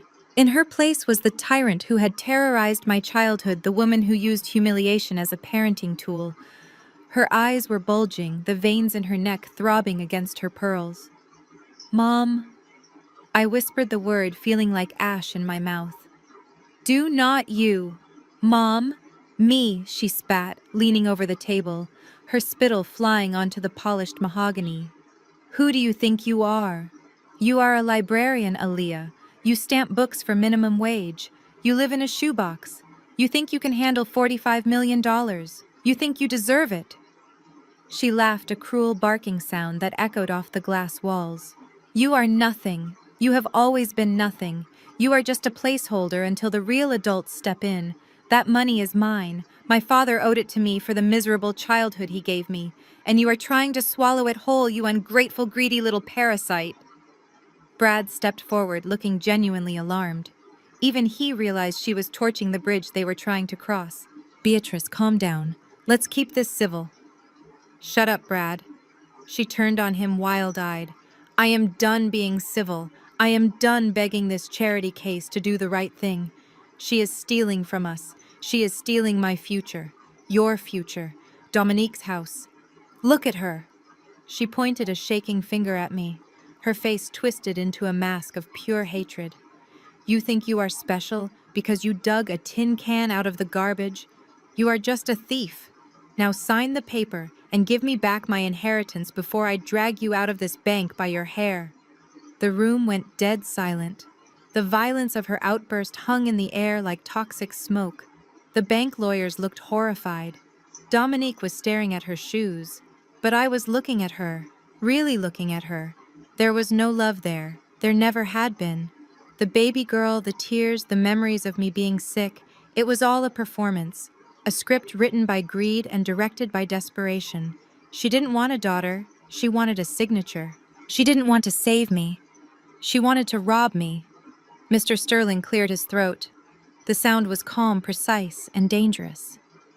Mrs. Vance, he said, stepping between us, his body blocking her line of sight to me. I believe you just proved my point about coercion better than any legal argument I could have made. I do not care what you think. Beatrice screamed, slamming her hand on the table. She is my daughter. I own her. You do not own anyone, I said. My voice was quiet, but for the first time in 32 years it didn't shake. The fear was gone, replaced by a cold, hard clarity. The umbilical cord of guilt that had tethered me to her abuse for so long had finally snapped. I stood up, meeting her gaze over Mr. Sterling's shoulder. And I am not signing anything. Beatrice's mouth fell open. The air left the room. I had never defied a direct order from her, not once. But the Aaliyah who was afraid of her mother died the moment she called me a parasite. What did you say? Beatrice whispered, her voice dangerous and low. I said no, I repeated, feeling the power of the word coursing through me like electricity. I am not a thief, Mom, but you are. You tried to steal my dignity for a beach house. Well, the price just went up, and you cannot afford it. I looked at the woman standing across from me. Her chest was heaving, her face flushed with a rage that had nothing to do with maternal concern and everything to do with a lost transaction. For years I had chased her approval. I had starved myself of dignity just to get a crumb of her affection. But looking at her now, stripped of her pretense, I realized I was starving for something that did not exist. There was no mother here. There was only a predator who had missed her kill. A memory washed over me, sharp and clear. I was 10 years old, sitting on the front porch with Grandpa Otis. We were watching a squirrel hoard nuts for the winter. He had patted my hand, his palm rough and warm. Baby girl, he had said, remember this. The world is full of wolves, but the most dangerous ones do not howl at the moon. They sit at your dinner table. They eat your food and smile while they sharpen their knives. The biggest enemy is not outside the gate, Aaliyah. It is in the living room. I had not understood him then. I thought he was just being a grumpy old man. But he had seen this coming. He had seen her coming. He knew that the moment I had something of value, the people who treated me like furniture would suddenly treat me like a bank. I looked down at the gold pen resting in my hand. It was beautiful. It was heavy. It was the key to my prison cell. If I signed, I would be buying peace, but I would be selling my soul. I would be validating every cruel thing she had ever said to me. I would be agreeing that I was too small, too stupid, and too weak to manage my own destiny. My fingers loosened. I let gravity do the rest. The pen hit the polished mahogany table with a loud final clatter that sounded like a gunshot in the quiet room. It rolled away from me, spinning across the wood before coming to a stop in front of Brad. "I will not sign it," I said. My voice was not loud, but it was absolute. Beatrice blinked as if I had slapped her. Brad looked at the pen, then back at me, his face twisting into a mask of disbelief. "Aaliyah, be reasonable," Brad hissed, sweat beading on his upper lip. "You are making a mistake. You are emotional. You are not thinking clearly." "I am thinking clearly for the first time in my life," I replied. "I am thinking that a mother who throws her father's legacy in the trash does not get to manage it. I am thinking that a sister who only calls me when she needs a prop for social media does not get a beach house. And I am thinking that a brother-in-law who calls me a failure does not get a commission fee." I turned to Mr. Sterling. The silver-haired lawyer was watching me with a look of intense focus, perhaps even a flicker of respect. "Mr. Sterling," I said, keeping my back to my family, "please shred that document, and then I would like to discuss the terms of the trust with you. Alone." Beatrice let out a strangled sound, half gasp, half scream. "You ungrateful brat! You cannot do this to me. I am your mother." I turned back to her one last time. "No," I said softly. "You are just a woman who realized too late that she bet on the wrong horse. Goodbye, Beatrice." The silence that followed my declaration was heavy, but it did not last long. Mr. Henderson, who had been watching the exchange with the patience of a saint, finally moved. He did not look intimidated by Brad's legal threats or Beatrice's screaming. In fact, a small, cold smile played on his lips. It was the smile of a man who held a royal flush while his opponent was betting the farm on a pair of twos. "You are absolutely right," Mr. Miller Henderson said, his voice calm and level. "If Otis Vance had died intestate, his assets would indeed pass to his next of kin. That is the law. And for the last 5 years, that is exactly what you assumed happened. You assumed he was just a simple mail carrier who did not understand estate planning." Henderson stood up and turned his back on them, walking toward a heavy steel panel set into the wood paneling behind his desk. He punched a complex sequence into the keypad. "But you made the mistake of underestimating Otis Vance. He knew exactly who his daughter was, and he knew exactly who she would marry." The steel panel hissed open, revealing a small, high-security safe. Henderson reached inside and withdrew a thick manila envelope. It was sealed with red wax and stamped with the bank's archival seal. The date on the front was faded but legible. August 12, 1990. Brad frowned, his confidence faltering for the first time. "What is that?" "What is this?" Henderson said, placing the envelope gently in front of Mr. Sterling, "is the Otis Vance Blind Trust. It is not a will. It is a private living trust established 30 years ago. It operates outside of probate court. It operates outside of standard inheritance laws. And most importantly, it operates outside of your reach." Beatrice stared at the envelope as if it were a bomb. "A trust," she whispered. "My father did not have the money to set up a trust. Lawyers cost thousands of dollars." "Otis did not need outside lawyers," Henderson replied. "He had us." This trust was the final condition of his partnership agreement. He structured it with a specific trigger mechanism. It was designed to remain dormant and invisible to all system searches until a specific physical key was presented at this branch. He pointed to the rusted tin box and the blue passbook inside it. "That passbook is the key." By presenting it, Aaliyah did not just find an account. She activated the trust. The moment she handed it to the teller, the estate transferred from the holding company directly into the trust's control. Mr. Sterling picked up the envelope and broke the wax seal. The crack of the dried wax sounded like a gunshot in the quiet room. He pulled out the documents and adjusted his glasses, scanning the first page. "It appears everything is in order," Sterling said, looking at Brad with a razor-sharp gaze. This document supersedes all intestate claims. The assets do not belong to the deceased anymore, Mr. Miller. They belong to the trust. And the trust has very specific instructions regarding who can claim beneficiary status. Brad looked like he was going to be sick. He knew what this meant. Trusts were ironclad. They were designed specifically to stop people like him from looting estates. Read it.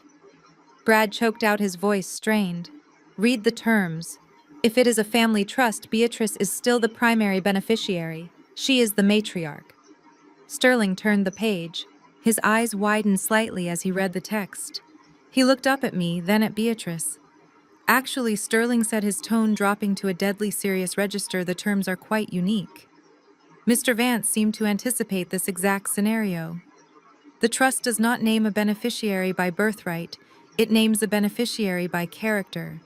And there is a disqualification clause that I think you need to hear. Mr. Sterling adjusted his glasses and looked down at the yellowed document with a reverence usually reserved for religious texts. The room was so quiet, I could hear the hum of the air conditioning and the frantic tapping of Brad's foot against the floor. Beatrice was staring at the paper as if she could burn a hole through it, with her eyes trying to change the words by sheer force of will.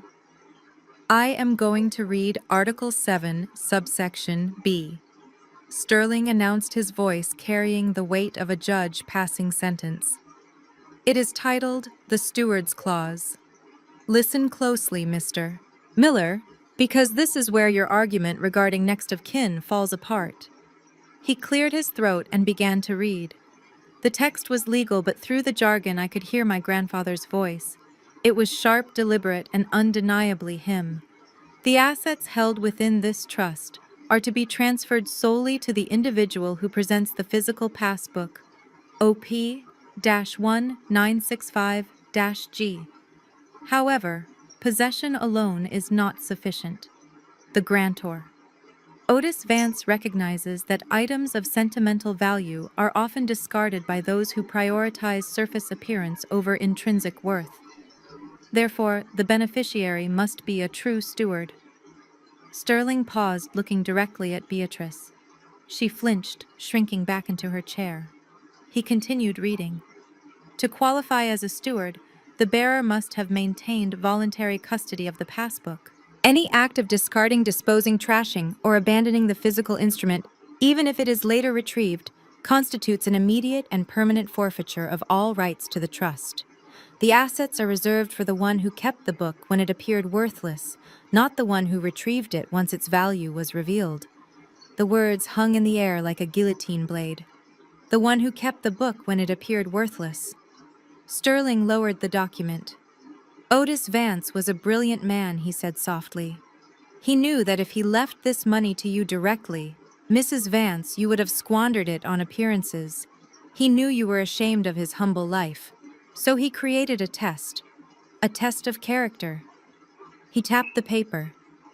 This clause is a trap designed specifically for greedy relatives. It ensures that the fortune only goes to someone who loved Otis Vance enough to keep a rusty old tin box simply because it belonged to him. It filters out the gold diggers. Brad's face had gone the color of ash. He understood the legal implications immediately. If Beatrice had thrown the book away, she had triggered the forfeiture clause. She was disqualified not by me, but by her own actions. That is ridiculous, Brad sputtered, though his voice lacked its usual power. You cannot enforce a clause based on subjective behavior. How do you define abandoning, putting it down, misplacing it? That is too vague to hold up in court. It is not vague at all, Sterling countered. The definition is clear. Intentional disposal, treating the legacy as refuse. Beatrice stood up, her hands shaking. This is nonsense. Nobody knows what happened to that book. I gave it to Aliyah. I handed it to her in the garage. It was a gift. She looked at me, her eyes wide and pleading, begging me to corroborate her lie. Aliyah, tell him. Tell him I gave it to you. Tell him I wanted you to have Grandpa's things. I looked at her. She was terrified. Not of losing me, but of losing the money. She was lying with the ease of a sociopath. She was rewriting the moment she called my grandfather's legacy filth into a moment of maternal generosity. Sterling looked at me too. Ms. Vance, did your mother gift you this item, or did she abandon it? The room held its breath. This was the moment. If I lied, if I covered for her, the clause might be void. We could split the money. I could buy my peace. But looking at the desperation in her eyes, I realized that peace bought with a lie is just another form of prison. She did not give it to me, I said clearly. She threw it in the trash. She told me it should stay buried. Brad did not miss a beat. The moment the words left my mouth, he pounced like a litigator who had just trapped a witness in a fatal lie. He pointed a shaking finger at me, his face twisting into a triumphant sneer. "There it is," he shouted, his voice echoing off the glass walls. "Did you hear that, Sterling? She just confessed. She admitted she took the item from the trash." He turned to Beatrice, grabbing her arm. "Beatrice, tell them where the trash can is located. Is it on the curb, or is it inside the garage?" "It is in the garage," Beatrice stammered, catching on to his pivot instantly. "Inside the house." "Exactly!" Brad roared, slamming his fist into his open palm. "That is private property. That is part of the curtilage of the estate. Legally, anything inside that bin still belongs to the homeowner until it is collected by the sanitation department." He spun around to face the bank lawyers, his eyes wild with adrenaline. "This is not a case of abandonment, Mr. Sterling. This is a case of theft." Aaliyah entered private property and removed an item from a secure container without permission. "That is larceny. That is stealing." He walked toward me, looming over the chair. "You did not find a fortune, Aaliyah. You stole it. You dug through your mother's personal property and took something that did not belong to you. And because you obtained the passbook through a criminal act, you have no legal standing to claim the trust. The fruit of the poisonous tree. You get nothing." Beatrice stood up, wiping her dry eyes. The Grieving Mother Act was gone entirely, replaced by righteous indignation. She pointed a manicured finger at me. "He is right. I never told you you could take that. I might have been cleaning out the attic. I might have set it aside to sort through later. You just grabbed it. You saw an opportunity to rob me and you took it." I stared at them, my mouth slightly open. The speed at which they twisted reality was dizzying. Moments ago, Beatrice was begging me to sign a paper because she loved me. Now she was accusing me of being a cat burglar in my own childhood home. "This is insane," I said, my voice trembling with anger. "You threw it at me, Beatrice. You literally tossed it in the bin and told me it was trash. You called Grandpa a hoarder." "That is your word against mine," Beatrice shot back, crossing her arms. "And I have 2 witnesses who will testify that you were acting erratic and aggressive. Brad and Dominique will both swear under oath that you took that box without consent." Brad pulled out his phone. "I am calling the police," he announced.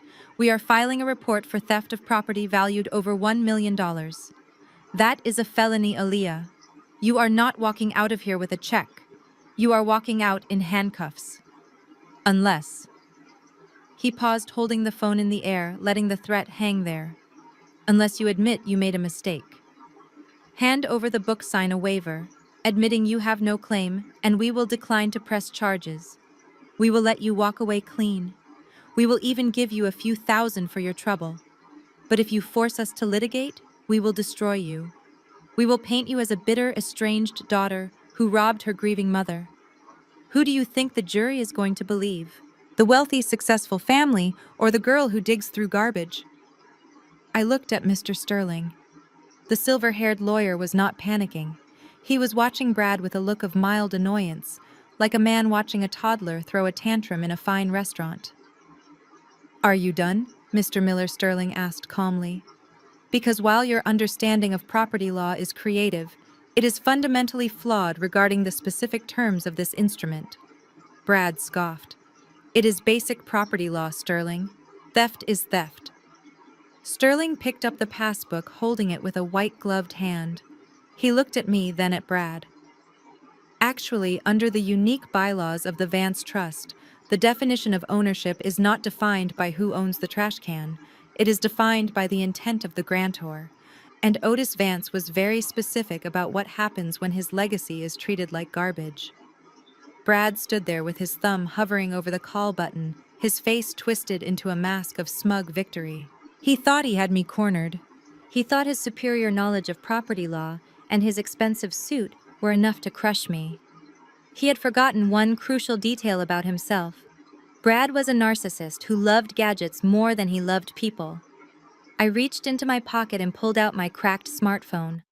My hands were steady now. The fear that had paralyzed me for years was gone, replaced by the cold, hard clarity of someone who holds a winning lottery ticket. "You are absolutely right, Brad," I said, my voice calm and even. "The garage is a very secure environment. You made sure of that. Do not you remember last 4th of July? You spent the entire barbecue bragging to your golf buddies about the new security system you installed, the Sentinel Pro, 4K resolution, night vision, motion tracking, and most importantly, real-time cloud backup." Brad's smile faltered. His eyes flicked to my phone, then back to my face. "You set up a family sharing account," I continued, tapping the icon on my screen, "so Dominique could check for her Amazon packages.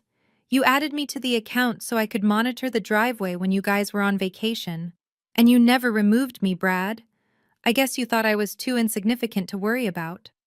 Or maybe you just forgot I existed." I opened the app. The interface loaded instantly. I scrolled back on the timeline to the previous afternoon. The app marked motion events with bright yellow spikes. There was a massive spike at 2:15 in the afternoon. I turned the screen toward Mr. Sterling and the bank's legal team. "Let us see what really happened," I said. I pressed play. The video was crystal clear. The high-definition camera Brad had bought to protect his Porsche captured every dust mote in the air. It showed Beatrice standing by the recycling bins in her silk robe, looking like a queen surveying a dump. It showed me standing by the door, looking small and frightened. And the audio, thanks to the high-fidelity microphones Brad had insisted on, was perfect. Beatrice's voice rang out from the tiny speaker, tinny but undeniable. "Get this trash out of my sight, Aaliyah. I do not want his junk cluttering up my house. Take it, burn it. I do not care. Just get it out of here." On the screen, Beatrice wound up and threw the tin box. She did not hand it to me gently. She did not offer it as a gift. She pitched it through the air with a look of pure revulsion. The camera captured the arc of the box flying across the garage and me catching it against my chest. I paused the video on the frame where the box left her hand. Her face was twisted in a snarl. Her arm was extended in the act of disposal. I looked at Mr. Sterling. "That looks like abandonment to me, and it certainly sounds like express permission to remove the item. She ordered me to take it. She ordered me to burn it. I just chose to keep it instead." The room was silent except for the hum of the hard drive in the corner. Mr. Sterling looked at the video, then at Brad, who had turned a sickly shade of gray. Beatrice sank back into her chair, covering her mouth with her hand. The lie had not just been exposed, it had been obliterated in 4,000 pixels. I slipped the phone back into my pocket. "So, Brad," I asked, keeping my eyes locked on his, "are we still calling the police? Because I am pretty sure filing a false police report when you have video evidence to the contrary is a crime. And I think Mr. Sterling here would be very interested to see that footage entered into the bank's official record." Mr. Sterling signaled to the paralegal standing by the wall. With a few quick keystrokes, the main presentation screen behind the mahogany table flickered to life. I tapped the cast button on my phone. The image of the dusty garage expanded to fill the entire 85-inch monitor, rendering my mother's cruelty in high-definition 4K resolution. The silence in the room was absolute. Even the air conditioning seemed to stop humming. On the screen, the timestamp ticked forward. The Beatrice of yesterday stood amidst the recycling bins, wrapping her silk robe tight against her body. Her face was twisted into a sneer of pure, unadulterated disgust. Get this filth out of my sight. The voice boomed from the conference room speakers surrounding us in surround sound. It was shrill and hateful. Beatrice flinched in her chair as if her own voice had slapped her. On the screen, she wound up and hurled the rusted tin box. It flew through the air, a blur of brown and silver, before hitting my chest with a dull thud. The on-screen Aaliyah stumbled back, clutching the box like a lifeline. "Throw it away!" The digital Beatrice commanded, her voice echoing off the glass walls of the bank. "It should be buried, just like him. I do not care what you do with it. Just get it out of my house." I pressed pause. The image froze on Beatrice's face right at the moment of the throw. Her mouth was open in a snarl, her eyes dead and cold. It was not the face of a grieving daughter. It was the face of a woman disposing of garbage.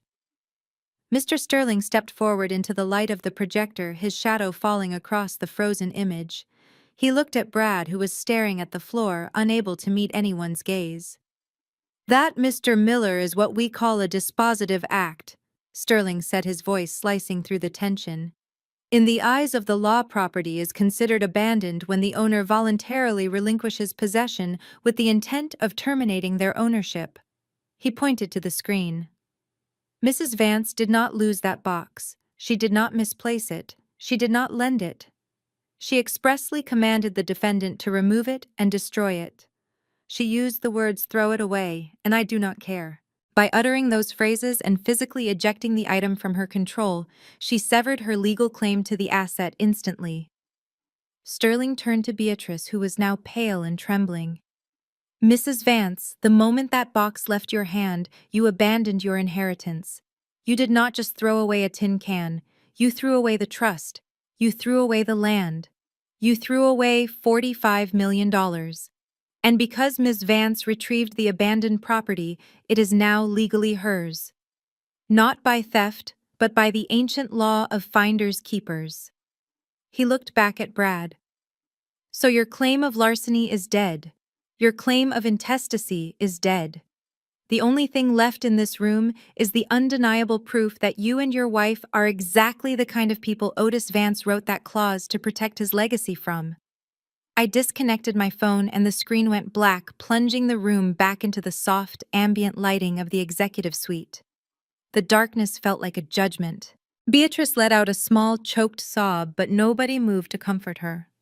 Not even Dominique, who was staring at her mother with a look of dawning horror, realizing that the beach house, the pool, and the future she felt entitled to had just vanished because her mother could not control her own hatred. The black screen of the monitor faded into the background, but the image of Beatrice's face, twisted in hate, seemed to remain burned into the air of the room. Brad looked like a man who had been punched in the gut. His legal arguments were ash. His moral high ground was a crater. But Mr. Henderson was not finished. He stood by the safe, his hand resting on a second thinner file folder that he had pulled out along with the trust documents. "You know the most tragic part of this charade," Mrs. Vance Henderson said, his voice quiet and dangerously calm. "It is that you almost got away with it. You played the part of the shocked daughter so well today. You acted as if you had no idea this money existed until Brad got the alert." He walked back to the table and slid the thin file across the mahogany surface. It stopped directly in front of Brad. "But we both know that is a lie. You knew about the Liberty account. You just did not have the book." Beatrice froze. Her weeping stopped instantly, replaced by a look of sheer animal terror. 5 years ago, Henderson continued opening the file to reveal a photocopied withdrawal slip and a grainy security photo. A woman entered our downtown branch. She was wearing a scarf and large sunglasses, but our cameras are excellent. She presented a death certificate for Otis Vance. She claimed he had died of a stroke in his nursing home. She tried to claim the balance of the account using a standard next of kin affidavit. I felt a chill run down my spine. 5 years ago, Grandpa was alive. He was frail, but he was alive. He was sitting in the back room of their house listening to the radio. The problem, Henderson said, tapping the document, was that the account was flagged as level 5. It required the Passbook code, The woman did not have it. She tried to guess. She failed 3 times. The system locked her out and she fled before security could detain her. We filed a report for attempted fraud, but without a name we could not pursue it. Until today. Henderson pointed to the signature at the bottom of the withdrawal slip. We ran a handwriting analysis against the waiver you just tried to force Aaliyah to sign. It is a perfect match. The loops on the B. The sharp slant of the V. It is identical. Brad grabbed the paper, his hands shaking so violently the paper rattled. He stared at the signature. He looked at the date. He looked at his wife. You tried to cash him out while he was still alive? Brad whispered, his voice horrified. That is wire fraud, Beatrice. That is forgery. That is a federal crime. I did it for us, Beatrice screamed, suddenly snapping. Her voice was shrill, hysterical. We were drowning Brad. The business was under, the mortgage was due. He was sitting there with millions of dollars rotting in a bank, and he would not give me a cent. He was selfish. He owed me. She turned to me, her eyes wide and manic. He was old Aaliyah. He did not need it. I was just trying to save our family. You tried to bury him before he was dead, I said, my voice flat. You wished him dead so much you went and got a certificate to prove it. That is not saving the family. That is monstrous. Henderson pressed a button on his desk phone. The LED light turned red. Captain, he said into the speakerphone, could you please step back into the room? We have a development regarding the identity of the fraud suspect from the 2021 case file. The heavy double doors opened immediately. The police captain, who had been standing guard in the hallway, stepped inside, his hand resting instinctively on his belt. He looked from Henderson to the weeping woman in the chair. Mr. Henderson, Officer Henderson said, pointing a steady finger at my mother. I would like to formally press charges on behalf of the bank and the estate of Otis Vance. We have evidence of attempted grand larceny, forgery, and identity theft. The suspect is sitting right there. The captain did not hesitate. He walked around the mahogany table with a heavy, purposeful stride that sucked the oxygen right out of the room. The jingle of metal was the only sound in the executive suite until the harsh ratchet of handcuffs cutting through the silence made everyone jump. Beatrice stared at the officer as if he were speaking a foreign language. She did not stand up. She remained frozen in her chair, her hands clutching the edge of the table, her knuckles white. Mrs. Vance, please stand up, the captain ordered, his voice flat and professional. You are under arrest for attempted bank fraud, forgery, and identity theft. Put your hands behind your back. Beatrice blinked rapidly. The reality of the situation crashed down on her all at once. The facade of the wealthy matriarch, the grieving daughter, the victim, it all shattered. She scrambled backward, knocking her leather chair over with a loud crash. No, she shrieked, scrambling away from the officer. You cannot arrest me. Do you know who I am? I am a member of the Arts Council. I am a donor. You cannot touch me. The captain was unimpressed. He reached out and grabbed her wrist, twisting it behind her back with practiced efficiency. Beatrice screamed, a raw, ugly sound that made Dominique cover her ears and sob. Brad, do something! Beatrice yelled, thrashing against the officer's grip. Tell them it was a mistake. Brad stood by the window, his face pale and slick with sweat. He looked at his wife, then at the bank's legal team, then at the security cameras recording everything. The calculation in his eyes was cold and instant. He smoothed his tie and took a step away from her. I did not know, Brad said, his voice shaking, but loud enough for the lawyers to hear. I had no idea she forged those documents. I thought the money came from a legitimate business loan. She acted alone. Beatrice went still. She twisted her head around, her eyes bulging with disbelief. What did you say? Brad looked at the floor. I am not going down for your mess, Beatrice. You signed the papers. You went to the branch. This is on you. You coward. Beatrice screamed, lunging at him, dragging the captain a few steps forward. It was your debt. You told me we were going to lose the house. You told me to fix the cash flow or you would leave me. You drove me to the bank. You waited in the car. Brad turned to Mr. Sterling, holding his hands up in surrender. She is hysterical. She is lying to spread the blame. I am a reputable financial analyst. I would never authorize fraud. Beatrice let out a howl of pure rage. She tried to kick him, her heel catching the air inches from his expensive suit. The captain finally secured the second cuff, locking her wrists together. The sound was final. The click of the metal signaled the end of the Vance dynasty. Dominique was curled in her chair, weeping into her hands. Mom, stop it. You are ruining everything. People are going to see this. Beatrice was hauled toward the door, her hair disheveled, her mascara running down her face in black streaks. She looked at me one last time. There was no love in her eyes, only a terrifying empty darkness. You did this, she hissed at me as the officers dragged her past. You ungrateful little rat. You destroyed this family. I stood my ground, watching the woman who had tormented me for years be dragged away by the consequences of her own greed. I did not destroy this family, I said softly, though I knew she wasn't listening. I just turned on the lights.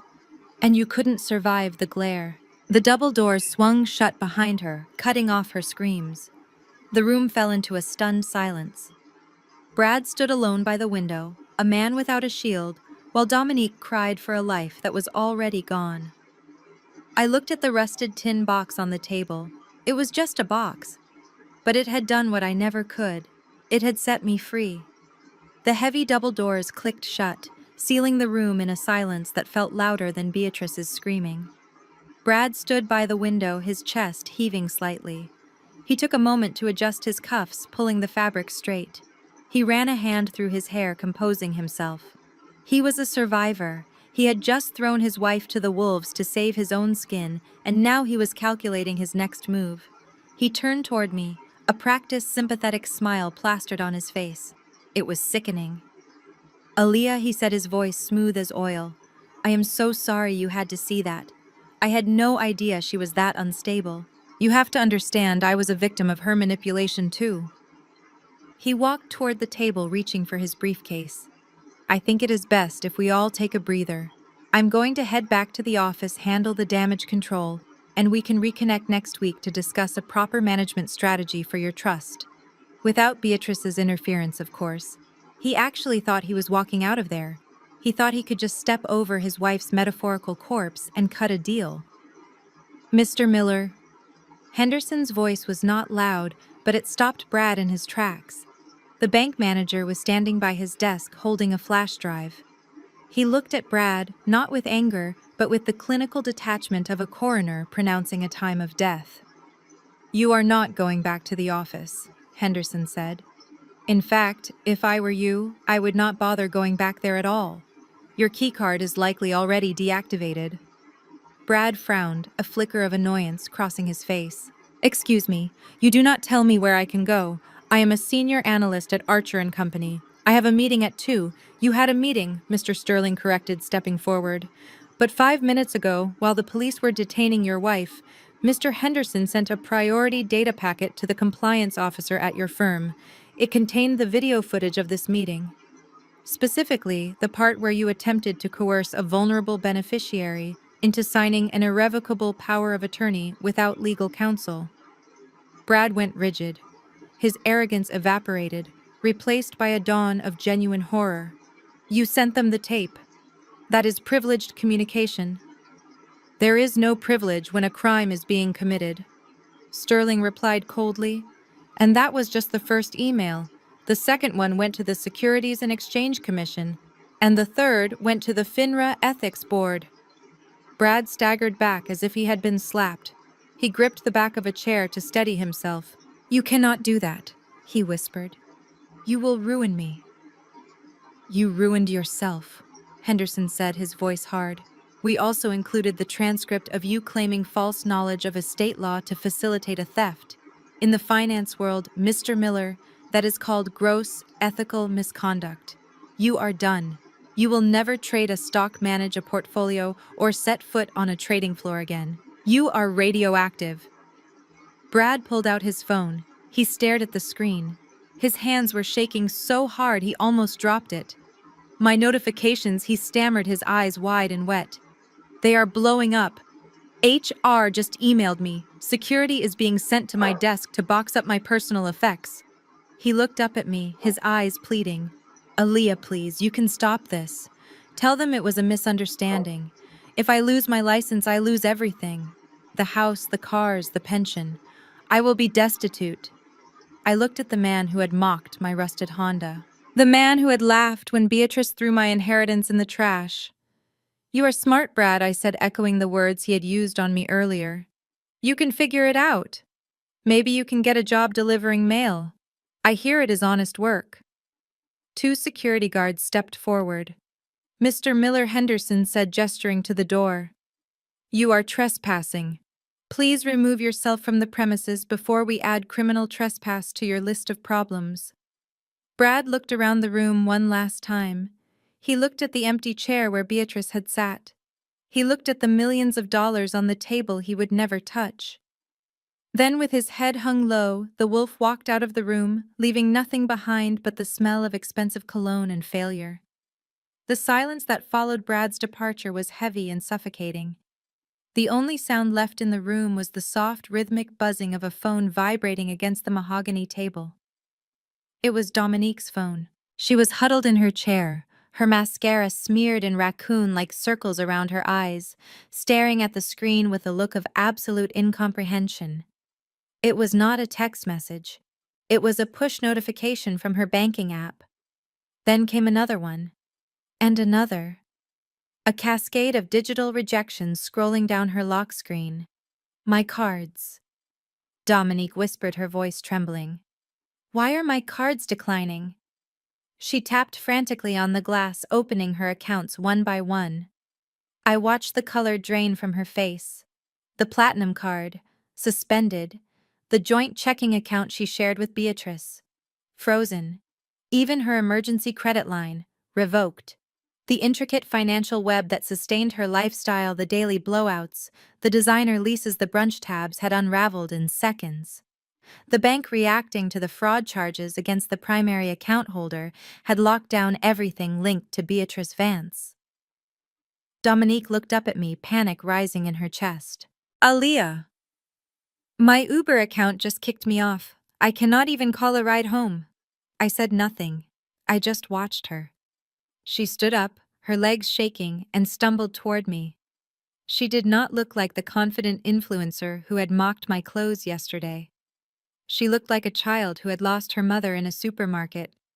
Aaliyah, please, she begged, reaching out to grab my hand. You have to help me. I have nothing in my name. Mom paid for everything. My apartment lease is under her corporation. My car payment is auto-drafted from her account. If they freeze her assets, I will be evicted by Monday. She squeezed my hand, her eyes wide and wet. I have a brand partnership shoot tomorrow. I need to pay the photographer. If I cancel, I will lose my contract. You cannot let that happen. We are sisters. Sisters. The word hung in the air, bitter and false. I pulled my hand away from her grip. It was a slow, deliberate motion. Dominique flinched as if I had struck her. Yesterday you were planning to put me in a guest house, I said, my voice cool and detached. You were talking about how generous you were for letting me live on the estate you thought you owned. You live-streamed my humiliation to your 50,000 followers because you thought it was funny content. That was just for the engagement, Dominique stammered, tears spilling over again. I did not mean it. I was just stressed. Aaliyah, I am begging you.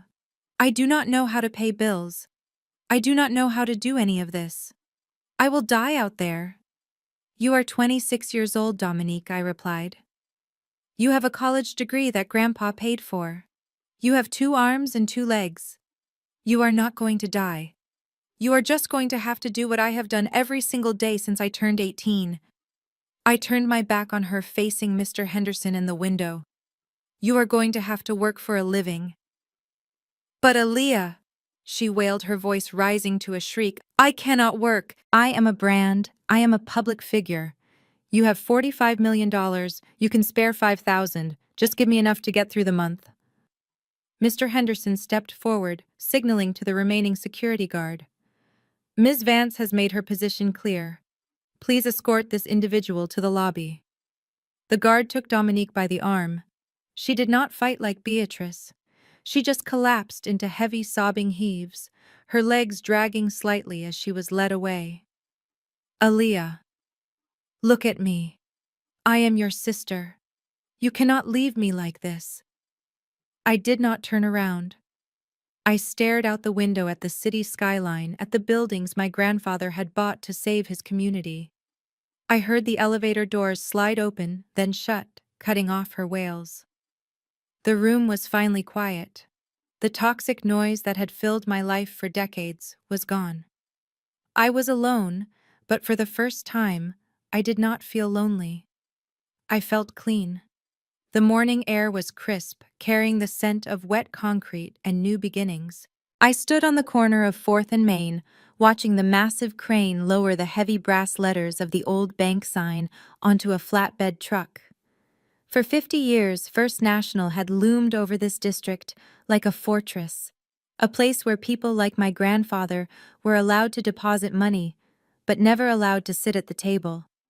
That ended today. Construction crews were already hoisting the new signage into place. It was simple, elegant, and impossible to ignore. The Otis Vance Foundation. Mr. Henderson walked out through the revolving doors. He looked different. The perpetual sweat of anxiety was gone, replaced by the calm, straight-backed posture of a man who finally believed in his work again. He carried a tablet, scrolling through the new personnel files. Good morning, Madam Chairwoman, he said, the title rolling off his tongue with genuine respect. The transition team is ahead of schedule. We have finalized the conversion of the retail floor into the community lending center. I nodded, adjusting the lapel of my new blazer. It was tailored sharp and paid for with my own money, not an allowance. My money. How is the staff taking the news? I asked. They are relieved, Henderson admitted. When the rumors of the takeover started, everyone expected a bloodbath. They thought you would fire everyone who worked here during the old regime. They thought you would want revenge for how you were treated in the lobby. I looked through the glass walls. I could see Kevin the teller, who had tried to call security on me, sitting at a desk in the front row. He wasn't counting cash anymore. He was helping an elderly woman fill out a grant application for her bakery. He looked up, caught my eye, and gave a small, humble nod. He looked terrified, but he also looked grateful. I am not my mother, I said quietly. Beatrice would have fired them just to feel powerful. She would have enjoyed the cruelty. But Grandpa Otis didn't save this bank to destroy livelihoods. He saved it to build a community. These people know the system. Now they are going to use that knowledge to help people instead of blocking them. Henderson smiled. We approved the first round of small business grants this morning. A mechanic shop, a daycare, and a bookstore. The funds are already being wired. It felt surreal. A month ago, I was begging for a place to sleep. Now, I was changing the economic landscape of the city with a signature. Beatrice was awaiting trial in a cell that was smaller than her walk-in closet. Brad was ruined, his name toxic in every financial circle in the state. And Dominique was presumably learning that likes on a screen do not pay for groceries. They were gone. The noise, the abuse, the constant feeling of being small, it had all vanished. I walked toward the center of the plaza, stopping directly under the shadow of the new sign. I tilted my head back, looking up past the steel and glass, past the skyscrapers, straight into the endless open blue of the sky. I reached into my bag and touched the cool dented metal of the rusted tin box. I carried it everywhere now. It was my compass. You were right, Grandpa, I whispered to the wind. The enemy was in the living room. But the future is right here. A bird took flight from the ledge of the building, soaring upward, catching the updraft. I took a deep breath, filling my lungs with oxygen that finally felt like my own. A smile spread across my face, slow and genuine. I wasn't just safe. I wasn't just rich. I was free. And for the first time in the history of the Vance family, the person holding the power actually deserved it. The story of Aaliyah and the rusted tin box teaches us a profound lesson about the difference between price and value. Beatrice and her family were obsessed with the superficial appearance of wealth, luxury cars, mansions, and status, yet they were morally bankrupt. They discarded the grandfather's legacy because it looked like trash, proving that their greed had blinded them to true worth. Conversely, Aaliyah held onto the box, not for profit, but out of love and loyalty, demonstrating that true character is revealed by how we treat things and people when we believe they have nothing to offer us. Ultimately, the narrative serves as a warning that the enemy in the living room is often more dangerous than the wolf at the door. Beatrice lost her birthright not because of a legal technicality, but because of her own cruelty. The steward's clause was a moral test that she failed the moment she chose hate over family. It reminds us that integrity is the only currency that never depreciates, and that sometimes walking away from toxic relationships is the first step toward finding your true fortune. If you enjoyed seeing karma instantly hit those who deserved it, hit the subscribe button and turn on notifications so you never miss a story about justice served cold.